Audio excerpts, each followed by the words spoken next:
एक बार मिलकर ओम का उच्चारण करेंगे। ओ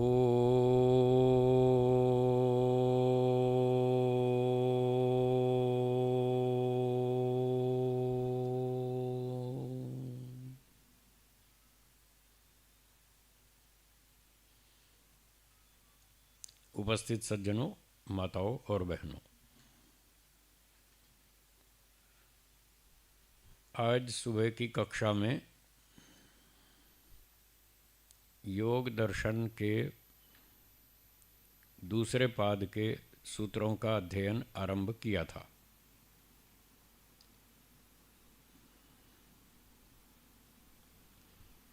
तीसवां सूत्र चल रहा था। योग दर्शन पाद 2 सूत्र 30।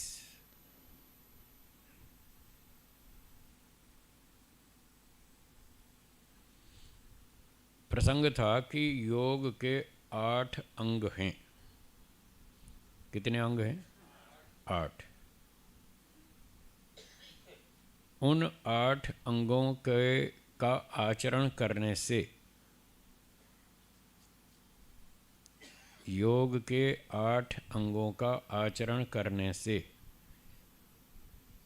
अविद्या का नाश और शुद्ध ज्ञान का विकास होता है। कहाँ तक? विवेक ख्याति तक। तत्व ज्ञान, 3 पदार्थों का वास्तविक ज्ञान, वहाँ तक हमारा ज्ञान बढ़ता जाता है। ये प्रसंग चल रहा था सुबह। योग के 8 अंगों का नाम एक बार दोहराएंगे। यम, नियम, आसन, प्राणायाम, प्रत्याहार, धारणा, ध्यान, समाधि। ये 8 अंग।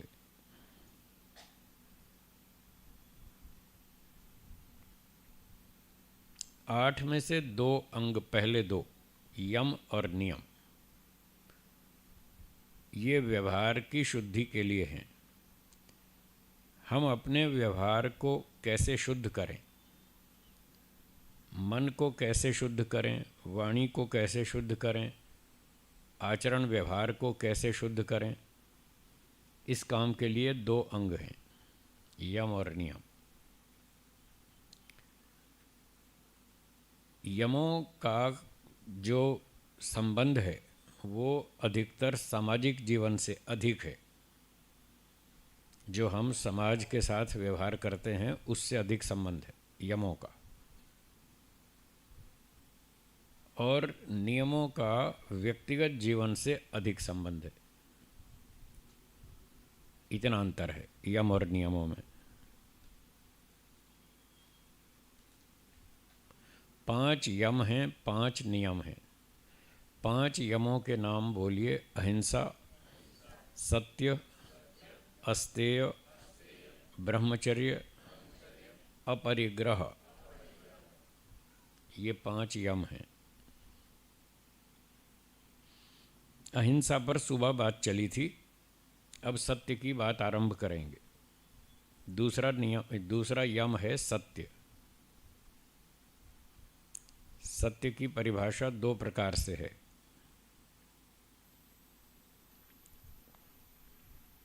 एक प्रकार से इस तरह से है, बोलिए। जो वस्तु जैसी हो उसको वैसा ही जानना, वैसा ही मानना, वैसा ही लिखना, वैसा ही बोलना, वैसा ही व्यवहार करना सत्य कहलाता है। ये है सत्य।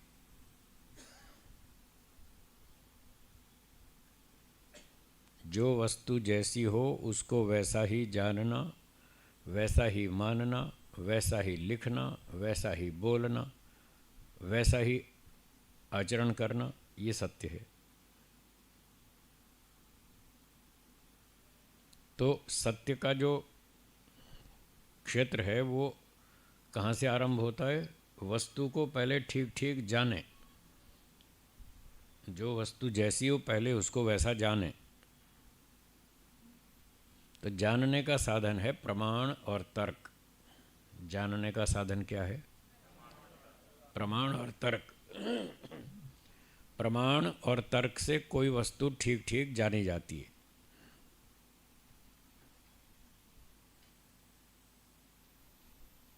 उसके बिना नहीं जानी जाती। जब आप प्रमाण और तर्क को छोड़ देंगे तो फिर भटक जाएंगे, कुछ समझ में नहीं आएगा। यदि प्रमाण और तर्क की सहायता से किसी वस्तु को जानने की कोशिश करेंगे तो वो वस्तु ठीक समझ में आएगी।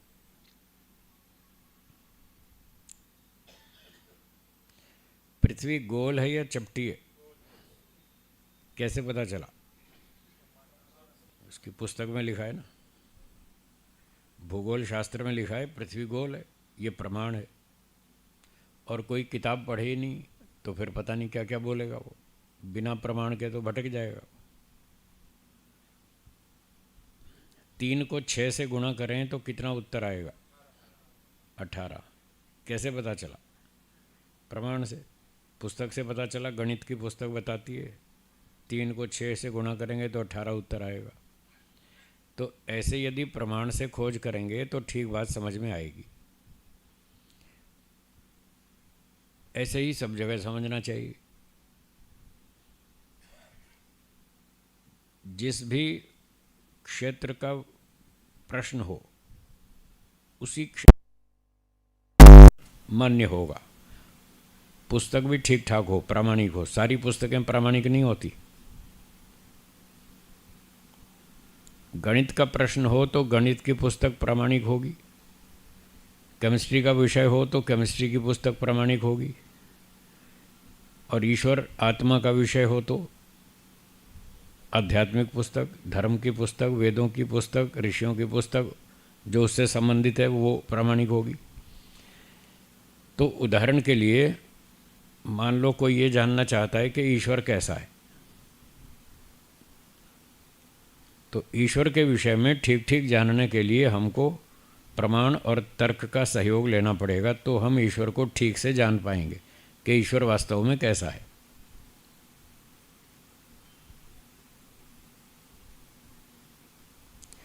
हर व्यक्ति के अपने अपने विचार हो सकते हैं, होते ही हैं, पर वो सारे ठीक नहीं होते। सारे विचार ठीक नहीं होते, उनमें विचारों में टकराव होता है, विरोध होता है। जहाँ जहाँ विरोध होता है तो वो सारे विचार सही नहीं होते। जैसे कुछ लोग ईश्वर के विषय में कहते हैं कि ईश्वर चौथे आसमान पर रहता है, कुछ लोग कहते हैं 7वें आसमान पर रहता है, कुछ लोग ये मानते हैं वो बैकुंठ में रहता है, कोई श्रीपुर में बताते हैं, कोई कैलाश पर्वत पे बताते हैं, कोई परम धाम में बताते हैं। सबके अपने अपने विचार हैं। और कुछ लोग कहते हैं ईश्वर सब जगह रहता है। आपका क्या विचार है? ईश्वर कहाँ रहता है? सब जगह रहता है। तो क्या प्रमाण है? वेदों में लिखा है। वेदों का प्रमाण है, उसमें लिखा है सपर्यगात ईश्वर सब जगह रहता है, सर्वव्यापक है। तो ईश्वर के विषय में कुछ कुछ तो लोग ठीक ठीक जानते हैं, 2-4 बातें तो ठीक जानते हैं, फिर आगे गड़बड़ हो जाती है। जैसे ईश्वर के बारे में इतना तो मानते हैं कि ईश्वर एक है। ईश्वर एक है या बहुत सारे हैं? एक है। तो ये बात ठीक है, क्योंकि ये प्रमाण से सिद्ध है। वेदों में लिखा है ईश्वर एक है। तो जो वस्तु जैसी हो उसको वैसा जाने, यहाँ से सत्य आरंभ होता है। वैसे ये लोग बोलते तो हैं ईश्वर एक है, सिर्फ बोलते ही हैं, व्यवहार में तो अनेक है। व्यवहार में तो अनेक ईश्वर हैं। कैसे? लोगों के घर में आप देखिए भगवान की फ़ोटो रखी है या नहीं रखी है ना? एक रखी है या बहुत सारी? अब देखो, इसलिए कह रहा था व्यवहार में तो अनेक है। शब्दों से तो एक कह रहे हैं, व्यवहार में बहुत सारे ईश्वर हैं। ईश्वर एक जगह रहता है या सब जगह? सब जगह। जो वस्तु सब जगह रहती हो उसकी शक्ल होनी चाहिए या नहीं? है, नहीं होनी चाहिए। तो ईश्वर एक जगह रहता है या सब जगह? सब जगह। तो ईश्वर की शक्ल है या नहीं है? नहीं है ना। प्रमाण से, तर्क से तो यही सिद्ध हो रहा है ईश्वर की कोई शक्ल नहीं है। जब उसकी शक्ल नहीं है तो उसकी फ़ोटो कैसे बनेगी? बन सकती है? नहीं बन सकती। फिर भी लोगों के घर में कई कई फ़ोटो रखी हैं। अब बताइए, ये जो फ़ोटो रखी हैं, जो फ़ोटो वाले हैं उनको भगवान मान रहे हैं, ईश्वर मान रहे हैं, वो सत्य है या असत्य है? असत्य है। ऐसे पता चलता है,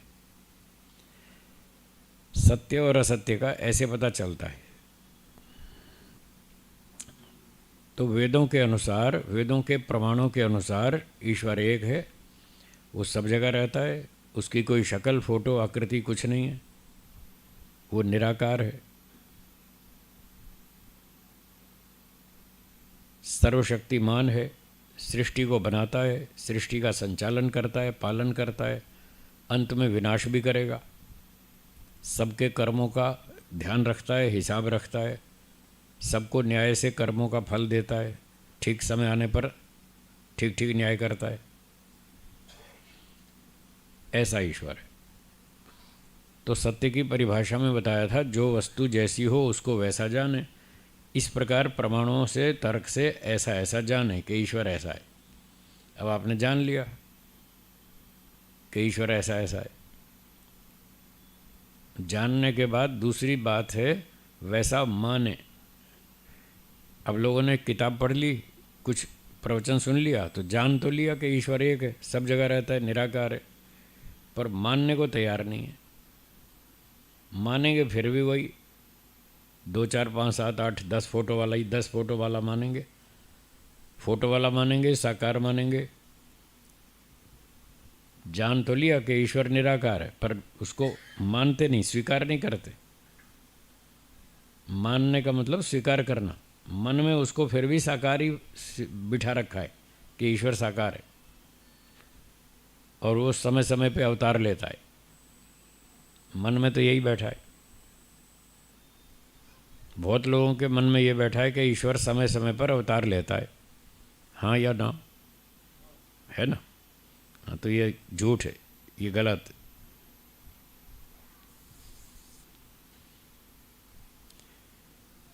तो योग में जाना है, यम नियम का पालन करना पड़ेगा। यम नियम का पालन करना है तो सत्य को स्वीकार करना पड़ेगा, जो झूठ है वो छोड़ना पड़ेगा। आप नहीं छोड़ते, वो आपका दोष है, उसका आपको दंड मिलेगा। कई लोग कहते हैं, गुरुजी आप तो इतना दंड दिखाते हैं, उठ उठ के भाग जाएंगे लोग। सारा दिन यही सुनाते रहते हैं, दंड मिलेगा। मैं क्या करूं? जो वेद में लिखा है वही सुनाना है मुझे। अब वेद में लिखा है दंड के बिना कोई सुधरता नहीं। अब मैं आया हूँ सुधार करने के लिए, तो मुझे बताना ही पड़ेगा कि आप गलत मानोगे तो दंड मिलेगा। ज़बरदस्ती मैं करता नहीं, आप मानो या मत मानो वो आपकी इच्छा है।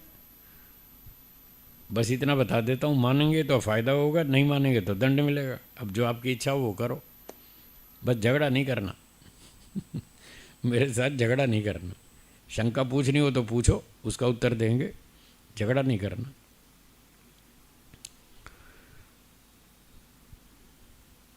तो जैसा ईश्वर है वैसा हमने जान लिया, उसको वैसा फिर स्वीकार भी करें, माने भी सही कि हाँ ईश्वर निराकार ही है। उसको मन बुद्धि से, हृदय से ऐसा ही स्वीकार करें तो सत्य है, नहीं तो झूठ है। तीसरी बात, जो वस्तु जैसी हो उसको वैसा जाने, वैसा माने, वैसा लिखें। जब पुस्तक लिखनी पड़ेगी, कोई आर्टिकल लिखना पड़ेगा तो वही लिखें। ईश्वर निराकार है, अवतार नहीं लेता, वही लिखना है तो सत्य है। पर पुस्तक या आर्टिकल लिखते समय वो लिखेंगे ईश्वर अवतार लेता है, ईश्वर साकार है, तो फिर झूठ है। जब ईश्वर अवतार लेता नहीं, साकार है नहीं, कोई फोटो नहीं, कोई शक्ल नहीं, कोई मूर्ति नहीं, कोई आकृति नहीं, फिर आप उसको साकार माने और साकार लिखें तो ये झूठ है। और बोलना हो तो वही बोलें। जब ईश्वर निराकार है तो बातचीत में, चर्चा में, प्रवचन में यही बोलो, ईश्वर निराकार है। साकार नहीं बोल सकते, बोलेंगे तो झूठ है तो निराकार, बोल रहे हैं साकार तो झूठ है। अब ये लोगों को समझ में नहीं आती। वो कहते हैं जी हज़ारों साल से लोग फोटो की पूजा कर रहे हैं, मूर्तियों की पूजा कर रहे हैं, साकार ईश्वर की पूजा कर रहे हैं, ईश्वर का अवतार मानते आ रहे हैं। भाई मानते आ रहे हैं तो क्या हुआ? कोई बात गलती से आपके परिवार में चल पड़ी और अब पता लग गया कि वो तो गलत है, तो क्या उसको छोड़ना चाहिए या नहीं? या आप ये कहेंगे साहब हमारे यहाँ तो 5 पीढ़ी से ऐसा ही चल रहा है। ये तो कोई उत्तर नहीं हुआ ना। 5 पीढ़ी से ऐसा चल रहा है। एक परिवार वाले 5 पीढ़ी से हुक्का बीड़ी पी रहे थे, उनको पता नहीं था, गलती से परंपरा आ गई परिवार में, वो बेटा पोता सब चलते रहे और बीड़ी हुक्का पीते रहे। अब 6ठी पीढ़ी वाला मेडिकल कॉलेज में गया डॉक्टर बनने, वहाँ उसको पता लग गया ये बीड़ी हुक्का पीना हानिकारक है। तो उनके प्रोफेसर साहब ने पढ़ाया कि ये बीड़ी हुक्का नहीं पीना चाहिए, ये हानिकारक है। उसने आके अपने घर में पिताजी को बोला कि हमारे डॉक्टर साहब ने बताया बीड़ी हुक्का पीना हानिकारक है, इसको नहीं पीना चाहिए, छोड़ दो। तो उसके पिताजी ने कहा हम कैसे छोड़ दें, हमारे यहाँ तो 5 पीढ़ी से चला आ रहा है बीड़ी हुक्का, हम कैसे छोड़ देंगे? तो ये उत्तर ठीक है या गलत है? गलत है। तो ये कोई उत्तर नहीं है कि हमारे यहाँ तो 4000 साल से मूर्ति पूजा चल रही है। भाई गलती हो गई, अब उसको समझ में आई तो छोड़ दो, जो सही बात है उसको स्वीकार करो। आर्य समाज का चौथा नियम बोलिए। तो ये सिर्फ दीवार पे लिखने के लिए थोड़ा ही है, ये पुस्तक में छापने के लिए नहीं है, ये प्रैक्टिकल आचरण के लिए। सत्य के ग्रहण करने और असत्य के छोड़ने में सर्वदा उद्यत रहना चाहिए, तैयार रहना चाहिए। जब भी पता चले ये सत्य है उसको स्वीकार करें तो आपका भला होगा, आपको सुख मिलेगा, आपकी उन्नति होगी। और सत्य को स्वीकार नहीं करेंगे तो आपको नुकसान होगा। क्या करना वो आप जानो, बताना मेरा काम, मैंने बता दिया। तो लिखना पड़े बोलना पड़े तो वही बोलें जो जैसी वस्तु है, सही सही बोलें, सही सही लिखें, सही सही मानें और फिर सही आचरण भी करें। अब जैसे ईश्वर की बात चल रही थी, ईश्वर एक है, सब जगह रहता है, निराकार है, सर्वव्यापक है, उसका कोई फोटो मूर्ति आकृति नहीं है। तो जब ईश्वर का ध्यान करेंगे प्रैक्टिकल, तो उसको निराकार ही मान के ध्यान करेंगे। ऐसे आंख बंद करके ऐसे ईश्वर का ध्यान करेंगे। ईश्वर निराकार है, उसका कोई आकार नहीं, कोई फोटो नहीं, कोई शक्ल नहीं, कोई मूर्ति नहीं, ऐसे मान के ही उसका ध्यान करेंगे। तो ये आचरण वाली बात थी आखिरी। तो वैसा ही आचरण करना ये सत्य कहलाता है। इसी तरह से बहुत सारी बातें हैं, 1-2 उदाहरण और दे दूं। आत्मा ईश्वर का अंश है, हाँ या ना? है? नहीं है। कुछ लोग कहते हैं ईश्वर आत्मा का अंश है। हैं? आत्मा, हाँ आत्मा ईश्वर का अंश है, ऐसा लोग कहते हैं।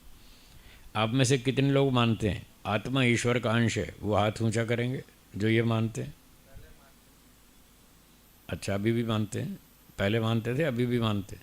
और इधर से माताओं बहनों में से कोई नहीं मानता? जो आत्मा को ईश्वर का अंश नहीं मानते वो हाथ ऊंचा करेंगे, जो नहीं मानते। अच्छा, नहीं वाले बहुत सारे हैं, ठीक है। हैं? बताया था ना, आत्मा ईश्वर का अंश है या नहीं है? नहीं है ना, हाँ ठीक है, लास्ट टाइम बताया था।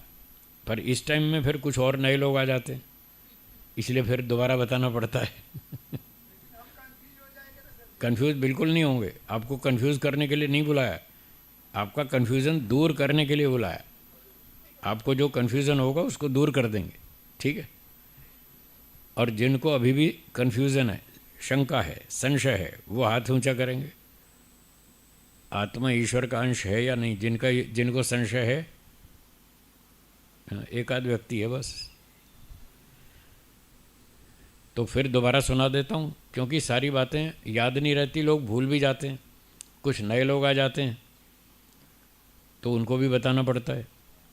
कुछ लोगों को पता है कि आत्मा ईश्वर का अंश नहीं है, पर उनको भी हम इसलिए दोबारा तिबारा बताते हैं कि वो अब इस एंगल से सुने कि यदि कोई उनसे पूछे तो वो उनको समझा सकें। जो लोग पहले से जानते हैं आत्मा ईश्वर का अंश नहीं है, वो इस दृष्टि से इस बात को सुने कि यदि उनको समझाना पड़े तो कैसे समझाएंगे, तो इस एंगल से भी सुने।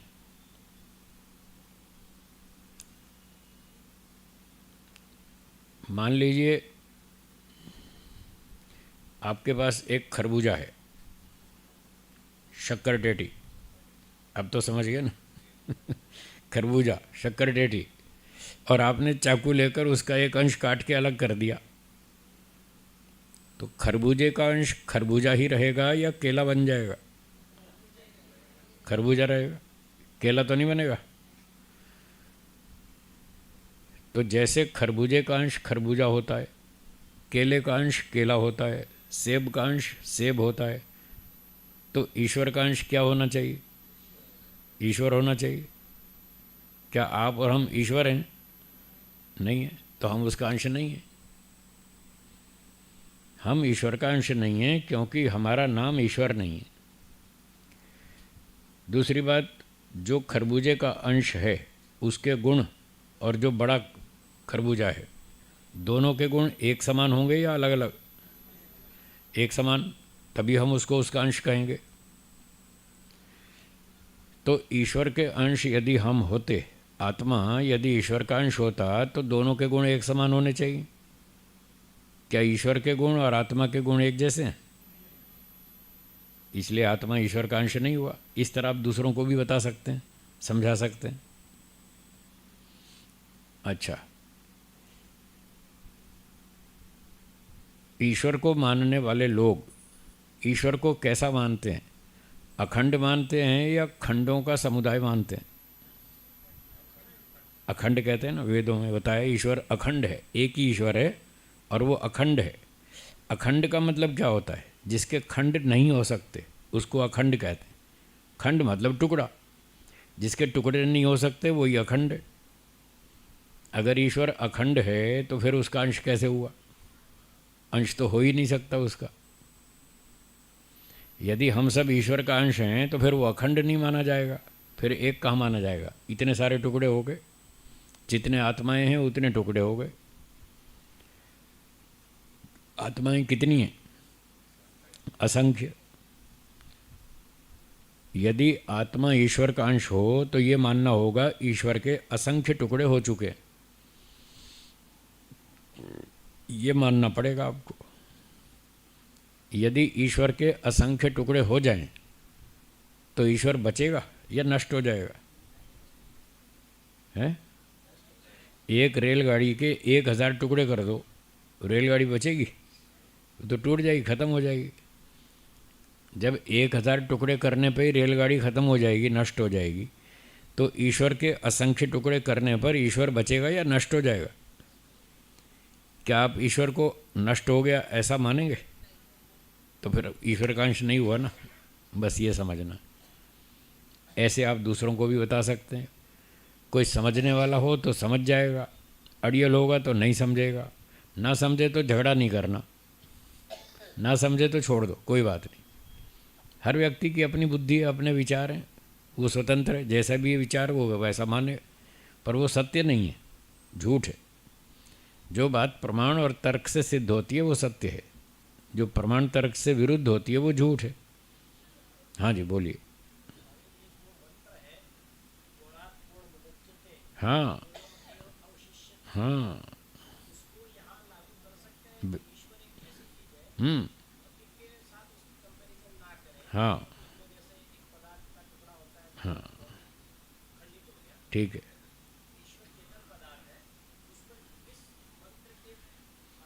हम्म।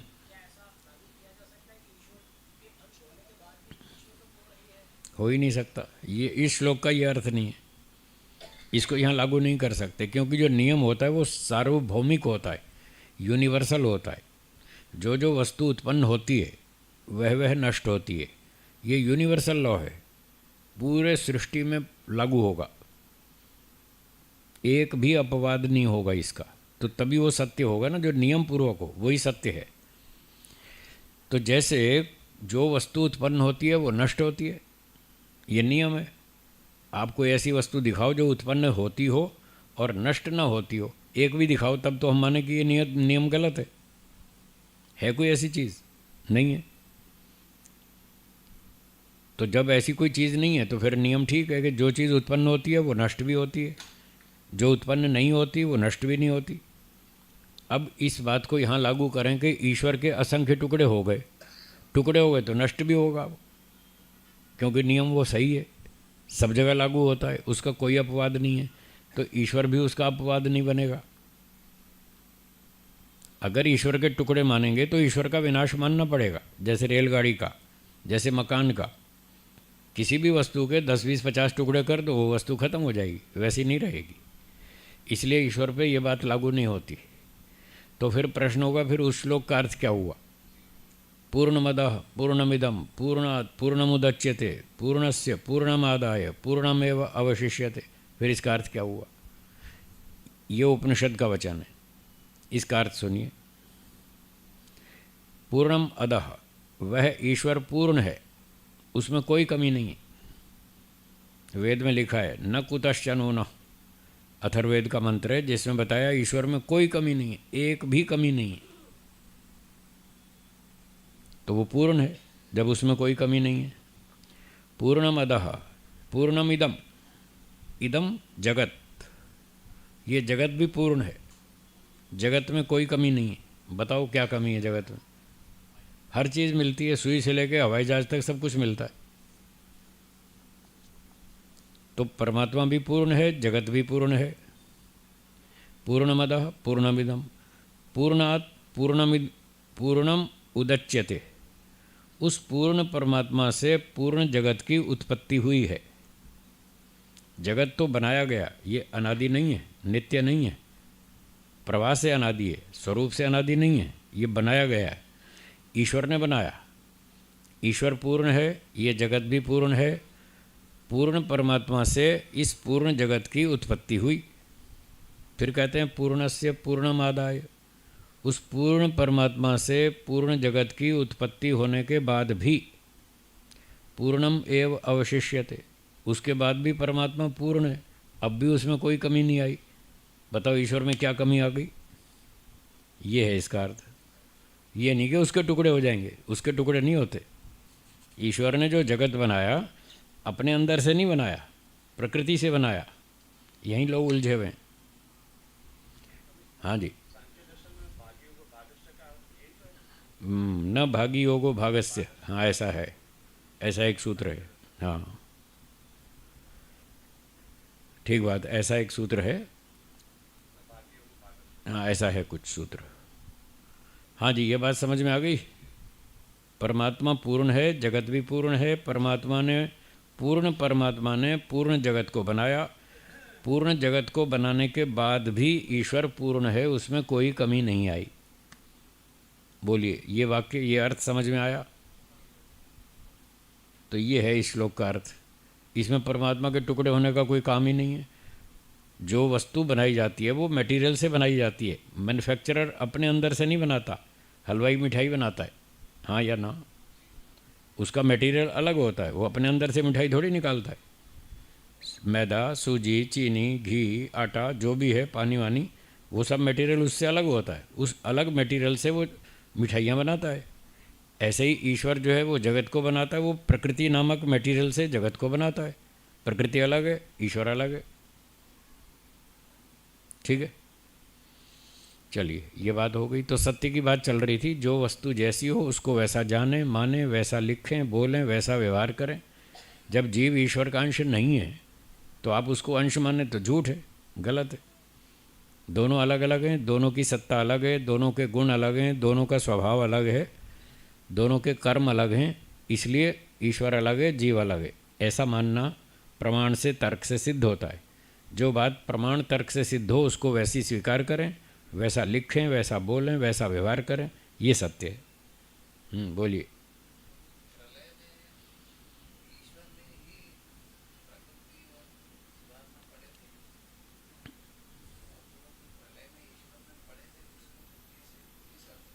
उसको ऐसे समझेंगे, एक कुम्हार ने इस हॉल के अंदर मट्टी ले आया, फिर चाक भी ले आया, और उसने मट्टी गूंथ करके पानी डाल के चाक के ऊपर रख करके घड़े बना दिए। तो घड़ों की जब उत्पत्ति हुई, 10 घड़े बना दिए इस हॉल में। घड़ों की उत्पत्ति कहाँ पर हुई? हॉल में।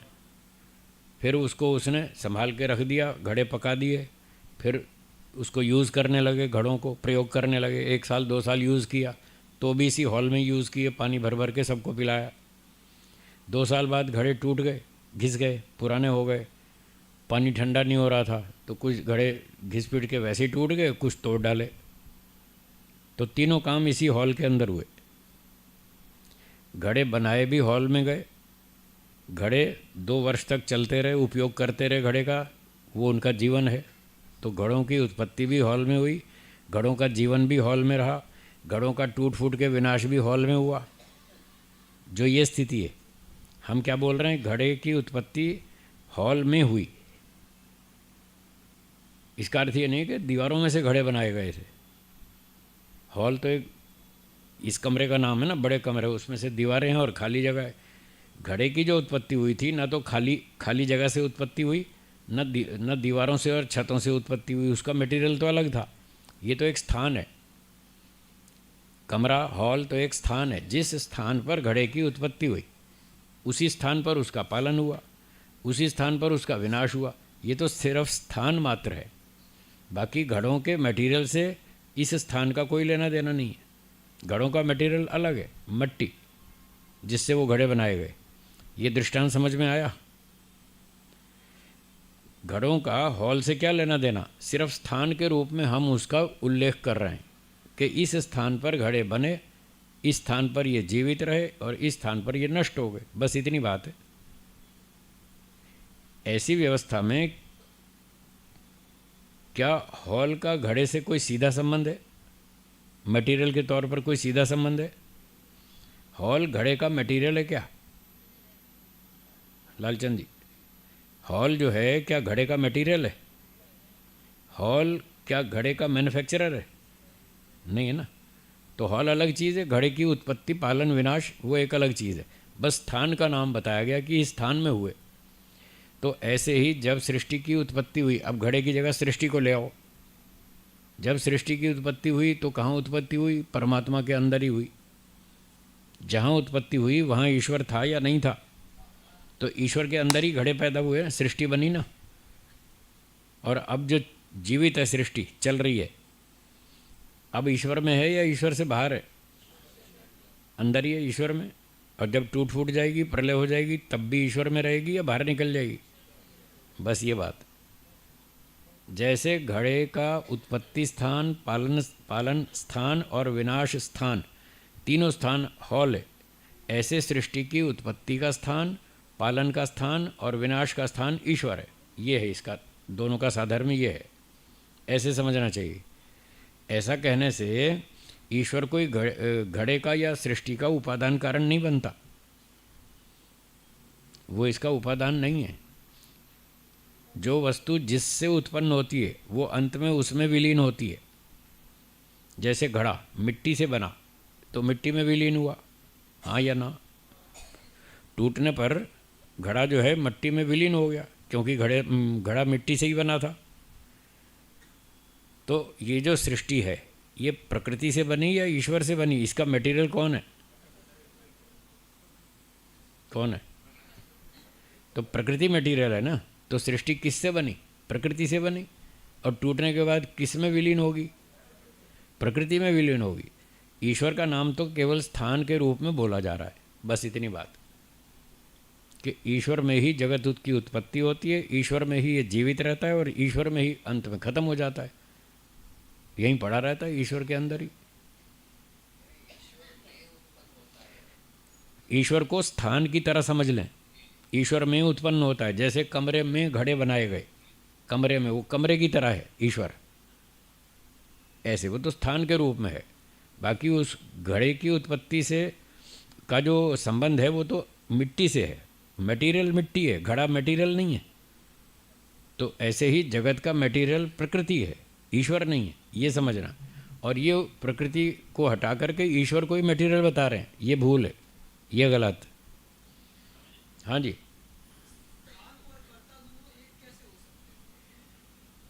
हो सकते हैं। हाँ, जो चेतन होता है वो कर्ता होता है, हाँ या ना। हलवाई मिठाई बनाता है, वो करता है। ईश्वर चेतन है या जड़ है? जब हलवाई चेतन है, आत्मा, वो मिठाई बनाता है, वो उसका करता है। तो ईश्वर भी चेतन है, वो सृष्टि को बनाता है, वो उसका करता है। हो गया, तो कर्ता हो गया एक। अब रह गई स्थान की बात।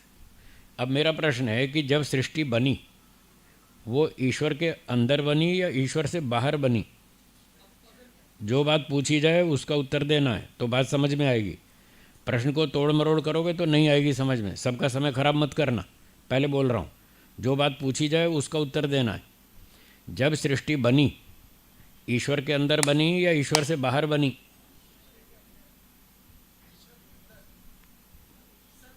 कहाँ कहाँ बनी? हलवाई की बात मत करो, जो पूछा वो उसका जवाब दो। 3 बार कह रहा हूँ मैं, जो बात पूछी जाए उसका उत्तर दो। आप सही बात बोलना चाहते नहीं, क्योंकि बात बोलते ही कट जाएगी आपकी बात। ऐसा ही है, ये सारे लोग पढ़े लिखे हैं। अभी देखना, मैं इनसे पूछूंगा, ये तुरंत उत्तर देंगे। आपके गले में अटक रहा है, आप बोलना नहीं चाहते, इसलिए बार बार कह रहा हूँ, समय खराब मत करो। अब वही सवाल मैं इनसे पूछूंगा, देखना तुरंत जवाब देंगे।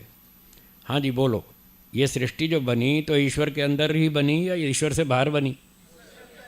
अब बोलो, बोला कि नहीं? उन्होंने तुरंत उत्तर दिया कि नहीं दिया? यही उत्तर आपके मुंह से बुलवाना चाहता हूँ मैं, और वो आप बोलना नहीं चाहते। तो जब आप बोलना नहीं चाहते तो आप समझ नहीं सकते, इसलिए समय खराब मत करो, चुपचाप बैठो शांति से। हाँ जी, हाँ, तो सीधी बात कहो ना, ईश्वर में हुआ तो वही तो मैं बताना चाह रहा हूँ। सृष्टि बनी, ईश्वर में बनी या ईश्वर से बाहर बनी?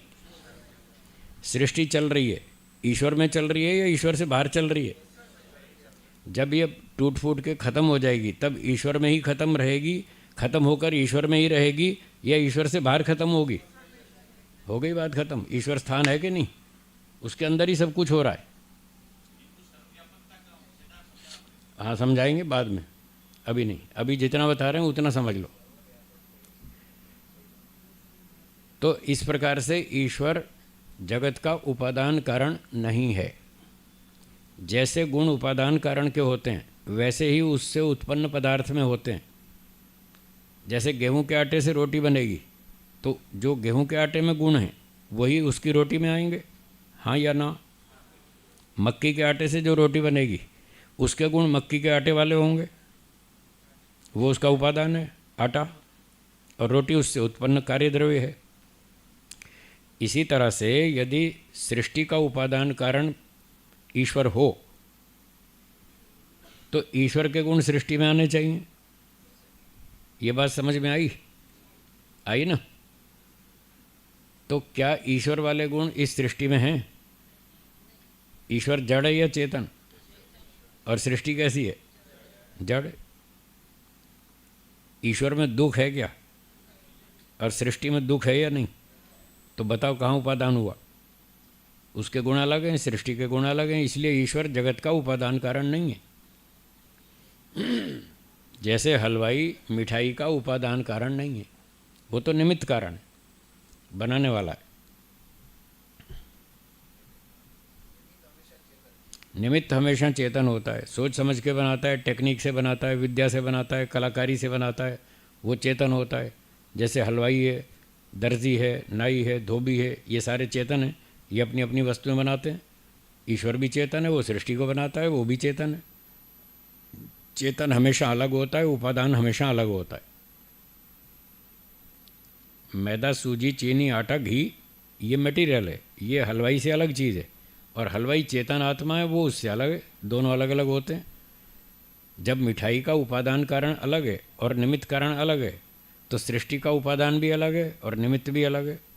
निमित्त ईश्वर है, उपादान प्रकृति है। अब बोलो, क्या समझ में नहीं आया? बोलिए। मनुष्य काम करता है, कोई कार्य करता है, तो किसी वस्तु से बाहर रह के ठीक है, ठीक है।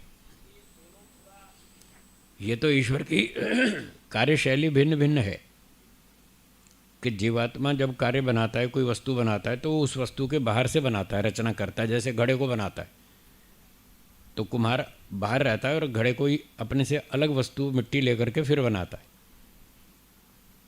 ईश्वर तो अंदर से वृक्ष को बनाता है, बीज को ज़मीन में डाल के, और वहीं से अंदर से ही रचना करता है। शरीर की रचना भी अंदर से ही करता है। वो उसकी शैली अलग है, हमारी शैली अलग है। उसका कारण ये है कि हम अल्पशक्तिमान हैं, सर्वशक्तिमान नहीं हैं। दूसरा कारण ये है कि हम सर्वव्यापक नहीं हैं।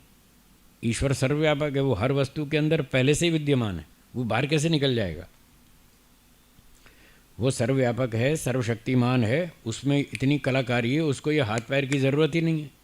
इसके बिना अपनी शक्ति से वो रचना करता है, सूर्य, पृथ्वी, तारे, वृक्ष, वनस्पति, प्राणी, मनुष्य आदि। पर हमारी शक्ति बहुत कम है, तो हमारी मजबूरी है, हमको हाथ की सहायता लेनी पड़ती है, आँख की सहायता लेनी पड़ती है। तो हम उस बनाई जाने वाली वस्तु से बाहर होते हैं। हमारा एक देशी है, हम सर्वव्यापक नहीं है, शक्ति बहुत कम है, साधनों की सहायता लेने की मजबूरी है। इस कारण से ईश्वर की शैली और हमारी शैली में अंतर है। वो तो शैली का अंतर है, निर्माता तो चेतन ही है, दोनों, वो दोनों में समान है। ईश्वर भी चेतन है, वो सृष्टि बनाता है, आत्मा चेतन है, वो रोटी आदि बनाता है। ये समानता है दोनों में। हाँ जी, बोलिए।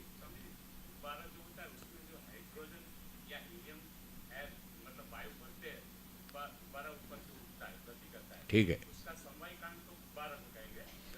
हाँ हाँ, ठीक है।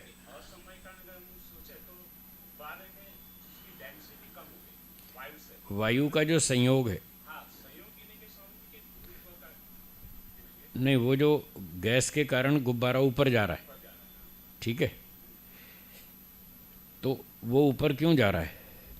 एक तो गुब्बारा ऊपर जा रहा है, वो समवायी कारण, गति है ना, कर्म। उस कर्म के 3 कारण ढूंढने हैं। तो गुब्बारा ऊपर जा रहा है, गति गुब्बारे में है, तो गुब्बारा हो गया समवायी कारण। अब असमवायी कारण हो गया गैस और गुब्बारे का संयोग।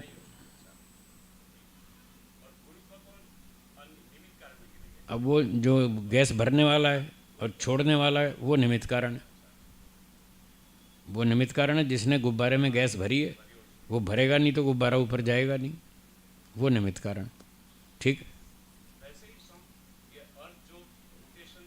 हाँ जी, हाँ जी, हाँ, ठीक है। पृथ्वी में हो रही, राइट, ठीक, यस यस यस, बिल्कुल ठीक बताया आपने। ईश्वर और पृथ्वी का जो संयोग है, वो उसका असमवायी कारण है, पृथ्वी की गति का। और निमित्त कारण पृथ्वी, वो ईश्वर है, वो धक्का मार रहा है। अदृष्ट कार्यतम, अदृष्ट क्या है, ईश्वर की शक्ति, वो अदृष्ट है, उसके द्वारा चल रही है। ईश्वर की शक्ति ना लगे तो पृथ्वी कैसे घूमेगी, पृथ्वी घूम नहीं सकती, उसको धक्का ईश्वर ही तो लगा रहा है। वो अदृष्ट है, वो दिखता नहीं है, न ईश्वर दिखता है, न उसकी शक्ति दिखती है, इसलिए उसको अदृष्टकारितम बताया। ठीक है, हाँ जी, हो गया, क्लियर हो गया। हाँ, बोलिए।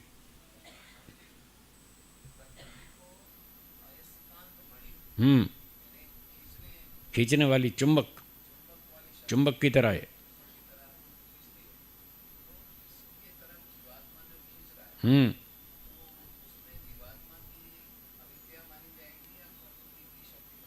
दोनों बातें। प्रकृति में चुंबक, प्रकृति चुंबक के समान है, इसमें खींचने की शक्ति है। प्रकृति में खींचने की शक्ति है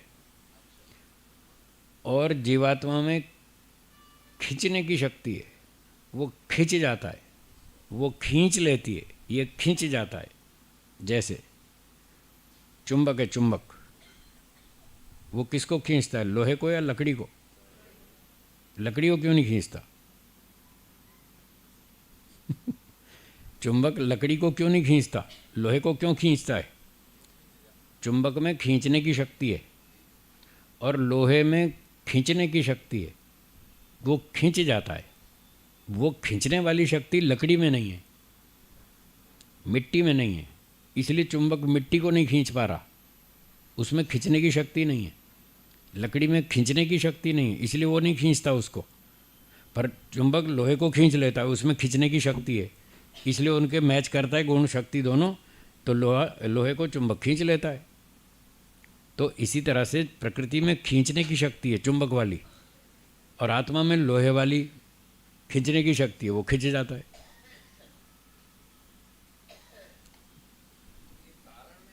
अविद्या कारण है, इस अविद्या के कारण वो खींच जाता है।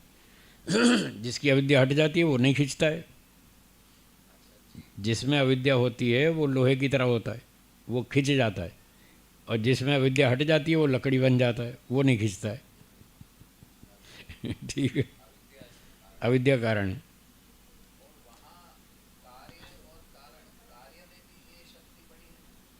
कौन से कार्य में? हाँ, जो कार्य जगत है,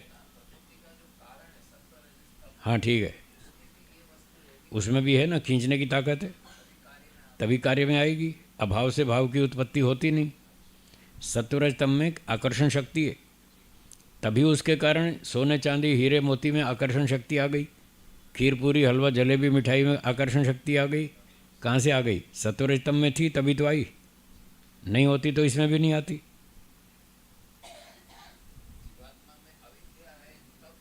तब खींचेगा, अविद्या हट जाएगी नहीं खींचेगा, फिर वो लकड़ी की तरह हो जाएगा। जब तक अविद्या है तब तक वो लोहे की तरह है, वो खींच जाएगा। और जब अविद्या हट गई, उसको तत्वज्ञान हो गया, फिर वो लकड़ी की तरह हो जाएगा, फिर चुंबक उस लकड़ी को नहीं खींच सकता, ऐसा हो जाएगा। फिर वो मोक्ष में जाएगा, फिर प्रकृति की तरफ नहीं जाएगा, फिर ईश्वर की तरफ जाएगा, ऐसा है। तो हमारी बात चल रही थी सत्य के विषय में। जो वस्तु जैसी हो उसको वैसा जाने, वैसा माने, वैसा लिखें, वैसा बोलें, वैसा व्यवहार करें, ये सत्य है। तो प्रमाण तर्क से सिद्ध हो गया कि ईश्वर एक है, सर्वव्यापक है, निराकार है, उसके टुकड़े नहीं हो सकते, जीव ईश्वर का अंश नहीं है। अगर मानोगे तो असत्य है, क्योंकि वास्तविकता है ही नहीं वो। हाँ जी, ये सिद्धांत की बात हुई, सत्य कैसा है और कैसे हमको लिखना बोलना मानना करना चाहिए। ये हो गया सत्य का सैद्धांतिक उदाहरण। अब व्यावहारिक उदाहरण, अब जो व्यावहारिक उदाहरण है वो दूसरी परिभाषा सत्य की, वो जो मैंने कहा था ना दो तरह से है, ये दूसरी परिभाषा है। बोलिए, जैसा मन में हो वैसा वाणी से बोलना, वैसा ही शरीर से आचरण करना सत्य कहलाता है। ये भी परिभाषा आपने सुनी होगी।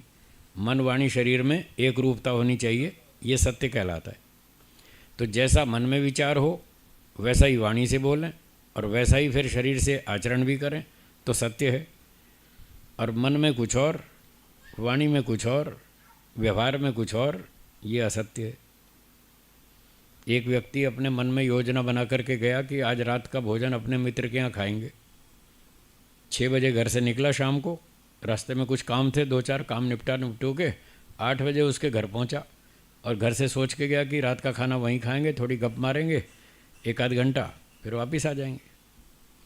तो 8 बजे वो अपने काम निपटा कर पहुँचा अपने मित्र के यहाँ। तो मित्र ने कहा, आइए आइए, स्वागत है, पधारिए, बहुत दिनों के बाद आपके दर्शन हुए, कैसे हैं, परिवार सब ठीक ठाक? उसने कहा सब ठीक ठाक। फिर बोला, अच्छा ऐसा है, देखो 8 बज रहे हैं और अब खाने का समय है, खाना तैयार है, तो पहले भोजन कर लें, बाकी बातें बाद में करेंगे। आइए आइए भोजन कर लीजिए। उसने कहा, नहीं नहीं, खाना तो मैं खा कर आया हूँ। क्या बोला? खाना तो मैं खा कर आया हूँ। झूठ बोलता है वो, कहाँ खा कर आया? नहीं खा कर आया, बल्कि घर से प्लानिंग करके आया कि खाना वहीं खाऊंगा। और फिर झूठ बोलता है कि मैं खा कर आया हूँ। ऐसा लोग बोलते हैं या नहीं? बोलते हैं ना, ये झूठ है, ये असत्य है। मन में तो है कि खाऊंगा और ऊपर से बोलता है खा कर आया हूँ, वाणी से बोलता है खा कर आया हूँ, ये झूठ है। ये झूठ छोड़ना पड़ेगा। अगर योग में जाना है व्यवहार को ठीक करना है, व्यवहार को शुद्ध करना है, तो ये झूठ बंद करना पड़ेगा, सच बोलना पड़ेगा। जैसा मन में है वैसा बोलो। तो उसने देखा ये क्या कर रहा है, अब खाना तो मैं खा कर आया हूँ, तो ये कहाँ से खा कर आया है? ये तो घर से निकला होगा 6 बजे। तो 6 बजे कोई खाना खाता है क्या?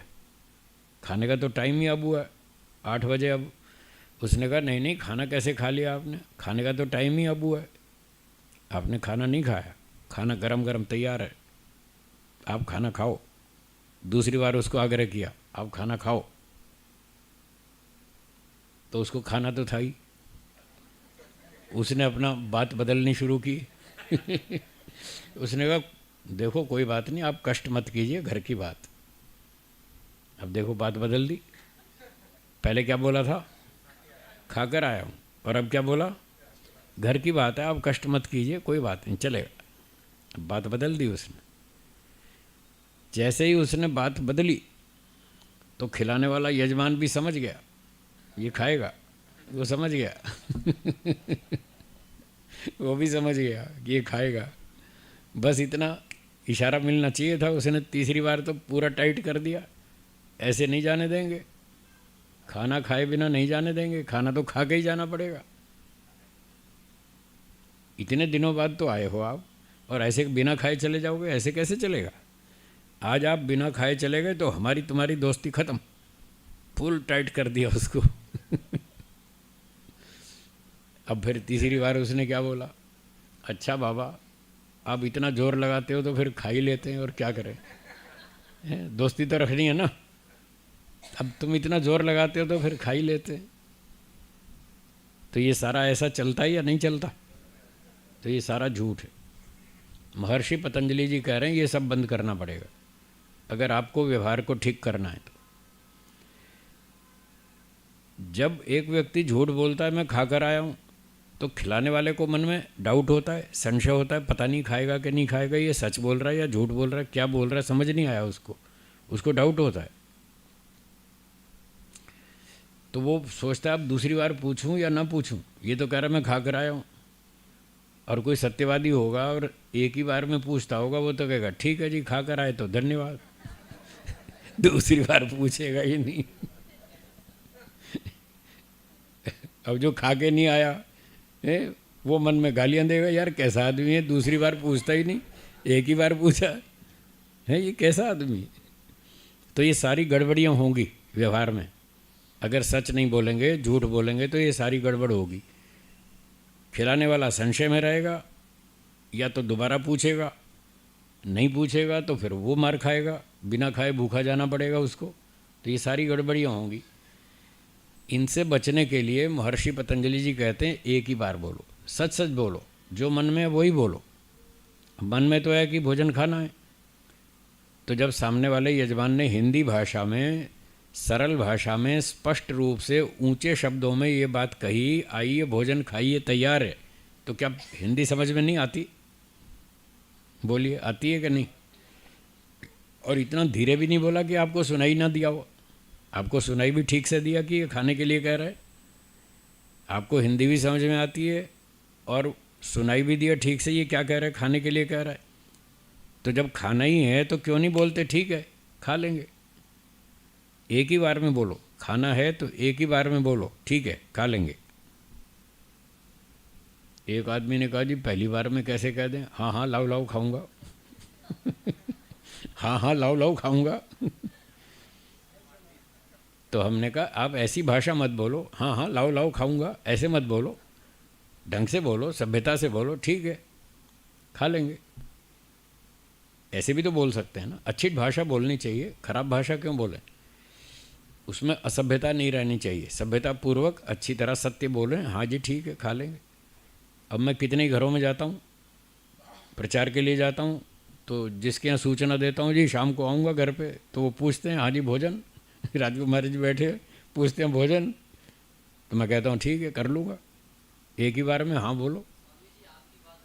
अरे मैं कोई चांद पे रहता हूँ क्या? आपकी बात अलग है। मैं चांद पर नहीं रहता, मैं भी यहीं रहता हूँ, इसी धरती पे रहता हूँ। अगर मैं सच बोल सकता हूँ तो आप भी बोल सकते हैं। बहानेबाजी मत करो, बहानेबाजी मत करो, सच बोलना सीखो, झूठ मत बोलो। हाँ जी बोलो। हाँ हाँ हाँ, तो क्लियर बात नहीं करते, स्पष्ट बताना चाहिए। पूछने वाले ने पूछा भाई कहाँ तक पहुँचे, वो ये जानना चाहता है आप 3 मिनट में पहुँचेंगे या 13 मिनट में या 10 मिनट में, वो ये जानना चाहता है। आपने कहा जी रास्ते में हूँ, अब रास्ते में हूँ क्या मतलब, ये तो गोल गोल बात है। रास्ते में का क्या मतलब, उसमें 20 मिनट भी लग सकते हैं और 3 मिनट भी लग सकते हैं। घर से भी नहीं निकला, कई तो कह रहे हैं हाँ जी मैं कार में बैठ गया हूँ, जबकि बैठा नहीं है अभी कार में। ऐसे झूठ भी बोलते हैं, होते कहीं और हैं, बताते कहीं और हैं, मैं तो बाहर हूँ। अरे बाहर हूँ का क्या मतलब है, वो सामने वाला आपका मित्र है, वो आपसे जानना चाहता है आप कहाँ पर हैं, तो सीधी सीधी बात बताओ ना जहाँ पर है। हाँ जी।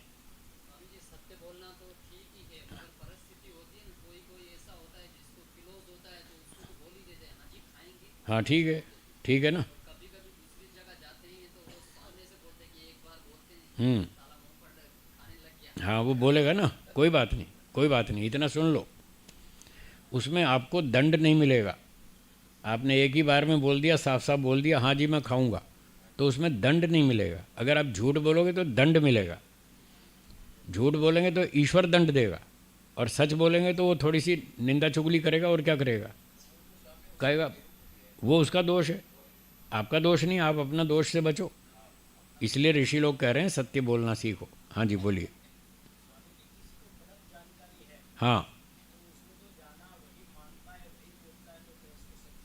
नहीं, झूठ भाई, उसने जो जाना प्रमाण से परीक्षा करके नहीं जाना, यहाँ मार खाई। प्रमाण से परीक्षा करके जानना है, मैंने इसलिए तो कहा था सत्य को कैसे जाने, उसका उपाय है प्रमाणों से परीक्षा करो कि मैं जो जानता हूँ मेरा ज्ञान प्रमाणों के अनुकूल है या प्रमाणों से विरुद्ध है। अगर प्रमाण के अनुकूल है तो मेरा ज्ञान ठीक है, यदि मेरा ज्ञान प्रमाणों के विरुद्ध है तो वो गलत है। तो उस अपने ज्ञान की परीक्षा करो, तब आप सत्य की खोज कर पाएंगे।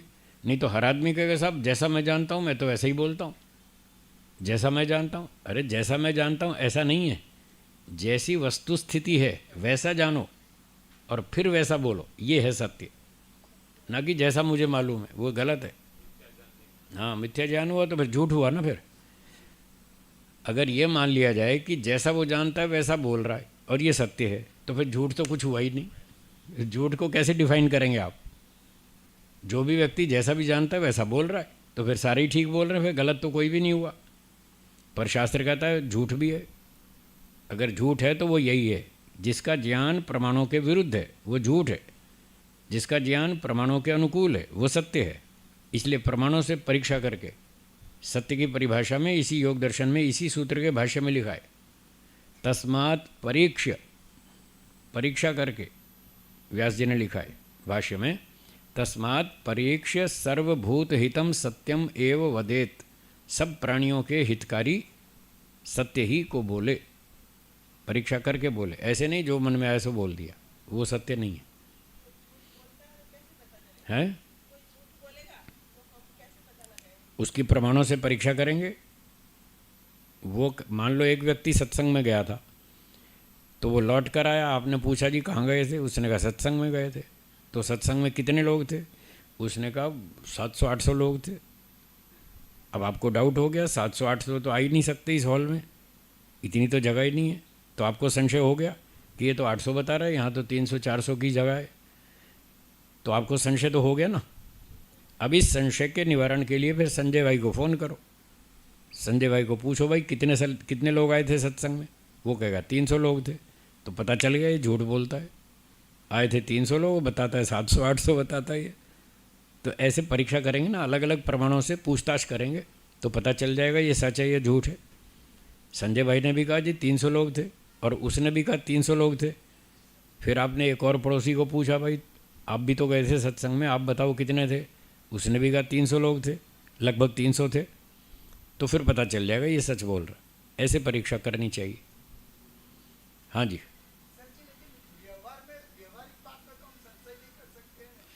करना पड़ता है, बहुत जगह पर करना चाहिए।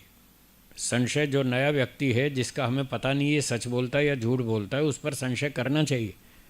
आप ऐसे हर एक पर विश्वास करते जाएंगे तो लोग आपको लूट लेंगे, फिर लूटने के बाद पता चलेगा हम तो पिट गए। संशय करना चाहिए केवल ईश्वर है जिस पे संशय नहीं करना चाहिए। क्या बोला?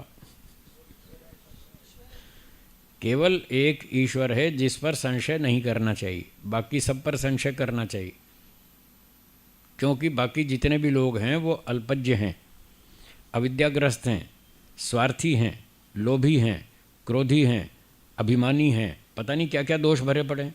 उन दोषों के कारण वो झूठ बोलते हैं, और जानबूझ के ना बोलें तो अनजाने में तो फिर भी बोल ही सकते हैं, इसलिए संशय करना चाहिए। हमारे शास्त्रों में लिखा है, विमृश्य पक्ष प्रतिपक्षाभ्याम अर्थावधारणम निर्णय। यहाँ तो लिखा है विमृश्य, पहले संशय करो, लिखा है हमारे शास्त्र में, न्याय दर्शन में।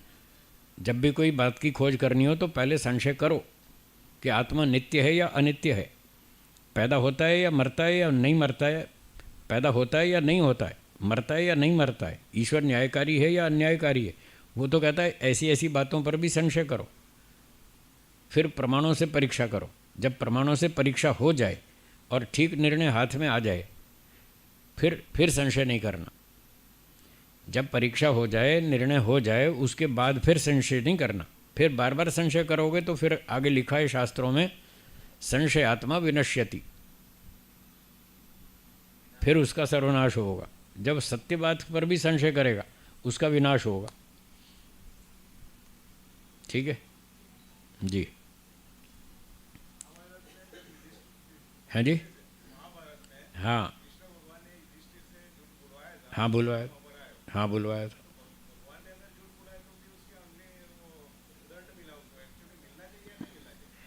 हाँ जी, पहली बात तो यह है कि श्री कृष्ण जी भगवान परमात्मा नहीं थे। पहले तो ये स्पष्ट कर लें कि वो ईश्वर का अवतार नहीं थे। हैं? हाँ बोला ना, अब उसका उत्तर देता हूँ। पहले एक बात तो समझ लो, ईश्वर का अवतार नहीं थे श्री कृष्ण जी। एक बात तो ये समझ में आई, आ गई? अच्छा, अब दूसरी बात लेते हैं कि युधिष्ठिर जी से उन्होंने झूठ बुलवाया।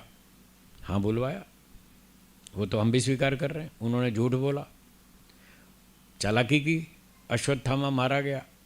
अब वो चालाकी थी श्री कृष्ण जी की कि तुम इससे बुलवा दो, अश्वत्थामा मारा गया। और उसने कहा जी अश्वत्थामा तो जिंदा है, कहाँ मारा गया, मैं झूठ कैसे बोलूँ? तो उन्होंने कहा एक अश्वत्थामा नाम का एक हाथी भी था, तो हाथी को मार दिया। हाथी को मार दिया, अब बोला अब तो बोलो अश्वत्थामा मारा गया, हाथी मरा है ना, तो इतना बोलो कि अश्वत्थामा मारा गया, वो हाथी था, इतना वाक्य बोलो, ये तो सच है। उन्होंने कहा ये सच है। तो बोले बोलो, तो युधिष्ठिर जी के मुंह से बुलवा दिया, अश्वत्थामा मारा गया, वो हाथी था। जब उन्होंने ऐसे बोला अश्वत्थामा मारा गया, इतना बोला, तो वो द्रोणाचार्य ने सुन लिया कि युधिष्ठिर जी ने कह दिया अश्वत्थामा मारा गया। जब अगला वाक्य बोला वो हाथी था, इतने में ढोल बजवा दिए, वो सुनाई नहीं दिया द्रोणाचार्य को, ढोल के शोर में उसकी आवाज़ दब गई। तो ये चालाकी की गई, तो ये चालाकी की गई श्री कृष्ण जी ने की, और वो क्षत्रिय थे। क्षत्रिय को, राजा को युद्ध में चालाकी करने का अधिकार है, ये राजनीति शास्त्र में लिखा है। धर्म की रक्षा के लिए, देश की रक्षा के लिए, सत्य और न्याय की रक्षा के लिए राजा को अधिकार है, सबको नहीं। आप फिर कृष्ण जी का नाम लेके फिर खुद घोटाला करना शुरू कर देंगे, साहब उन्होंने भी किया था, हम भी करेंगे। आप राजा नहीं हैं, आपको छूट नहीं है, जनता को छूट नहीं है, व्यापारी को छूट नहीं है झूठ बोलने की, ब्राह्मण को छूट नहीं है, सिर्फ राजा को है, क्षत्रिय को, जो प्रशासनिक अधिकारी है, सिर्फ उसको छूट है। वो भी स्वार्थ के लिए नहीं। आज तो ये सारे राजनीति वाले अपने स्वार्थ के लिए झूठ बोल रहे हैं, ये सब अपराधी हैं, इनको सबको दंड मिलेगा। फिर आप कहेंगे दंड बार बार सुनाते हैं। मैं करूं क्या? सुधार का दूसरा कोई उपाय नहीं है, दंड के बिना और कोई उपाय नहीं है। तो राजा को इतना छूट दी है प्रशासन चलाने के लिए, वो कहीं कहीं झूठ का प्रयोग कर सकता है, छल कपट चालाकी का प्रयोग कर सकता है, परंतु उसका भी उसको दंड मिलेगा। फिर बता रहा हूँ, वो भी 100% शुद्ध नहीं है। जितनी चालाकी करेगा, छल कपट करेगा, उसका दंड भोगना पड़ेगा, वो दोष है। इसलिए लिखा है राजा का मोक्ष नहीं होता, क्योंकि वो जानबूझकर गड़बड़ कर रहा है। और यहाँ लिखा योग दर्शन में, जो जानबूझ के गड़बड़ करता है उसका मोक्ष नहीं होता। जिसको योगी बनना है, जिसको ब्राह्मण बनना है, जिसको सन्यासी बनना है, उसको जानबूझकर गड़बड़ नहीं करनी। अभी अगले ही सूत्र में आएगा 31वें में, अभी 30वां चल रहा है, 31वें में आएगा कि उसको कोई भी किसी भी परिस्थिति में छूट नहीं है। ठीक है। चलिए, सत्य की बात चल रही थी, पूरी हो गई। हाँ, और शंका है? बोलिए बोलिए।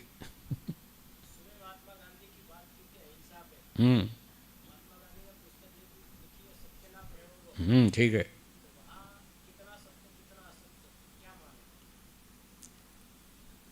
जो सत्य, इसी योग दर्शन में व्यास भाष्य में लिखा है, जिस सत्य के बोलने से सबकी उन्नति होती है, सबको सुख मिलता है, वो सत्य बोलना चाहिए। और जिस सत्य के बोलने से दूसरों को हानि होती है, नुकसान होता है, वो नहीं बोलना चाहिए। तो महात्मा गांधी जी आदि लोगों ने जो पुस्तक लिखी और उसमें बहुत सारे प्रयोग लिखे, उसमें कहीं कहीं उनके सत्य बोलने से नुकसान भी हुआ।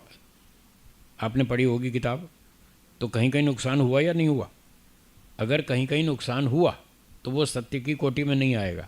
ये व्यास भाष्य में लिखा है, न तत्सत्यम भवेत पापमेव भवेत, उसको पाप लिखा है। अगर आपके सच बोलने से किसी का नुकसान हो रहा है, किसी प्राणी की हिंसा हो रही है, तो वो पाप है, वो सत्य नहीं है।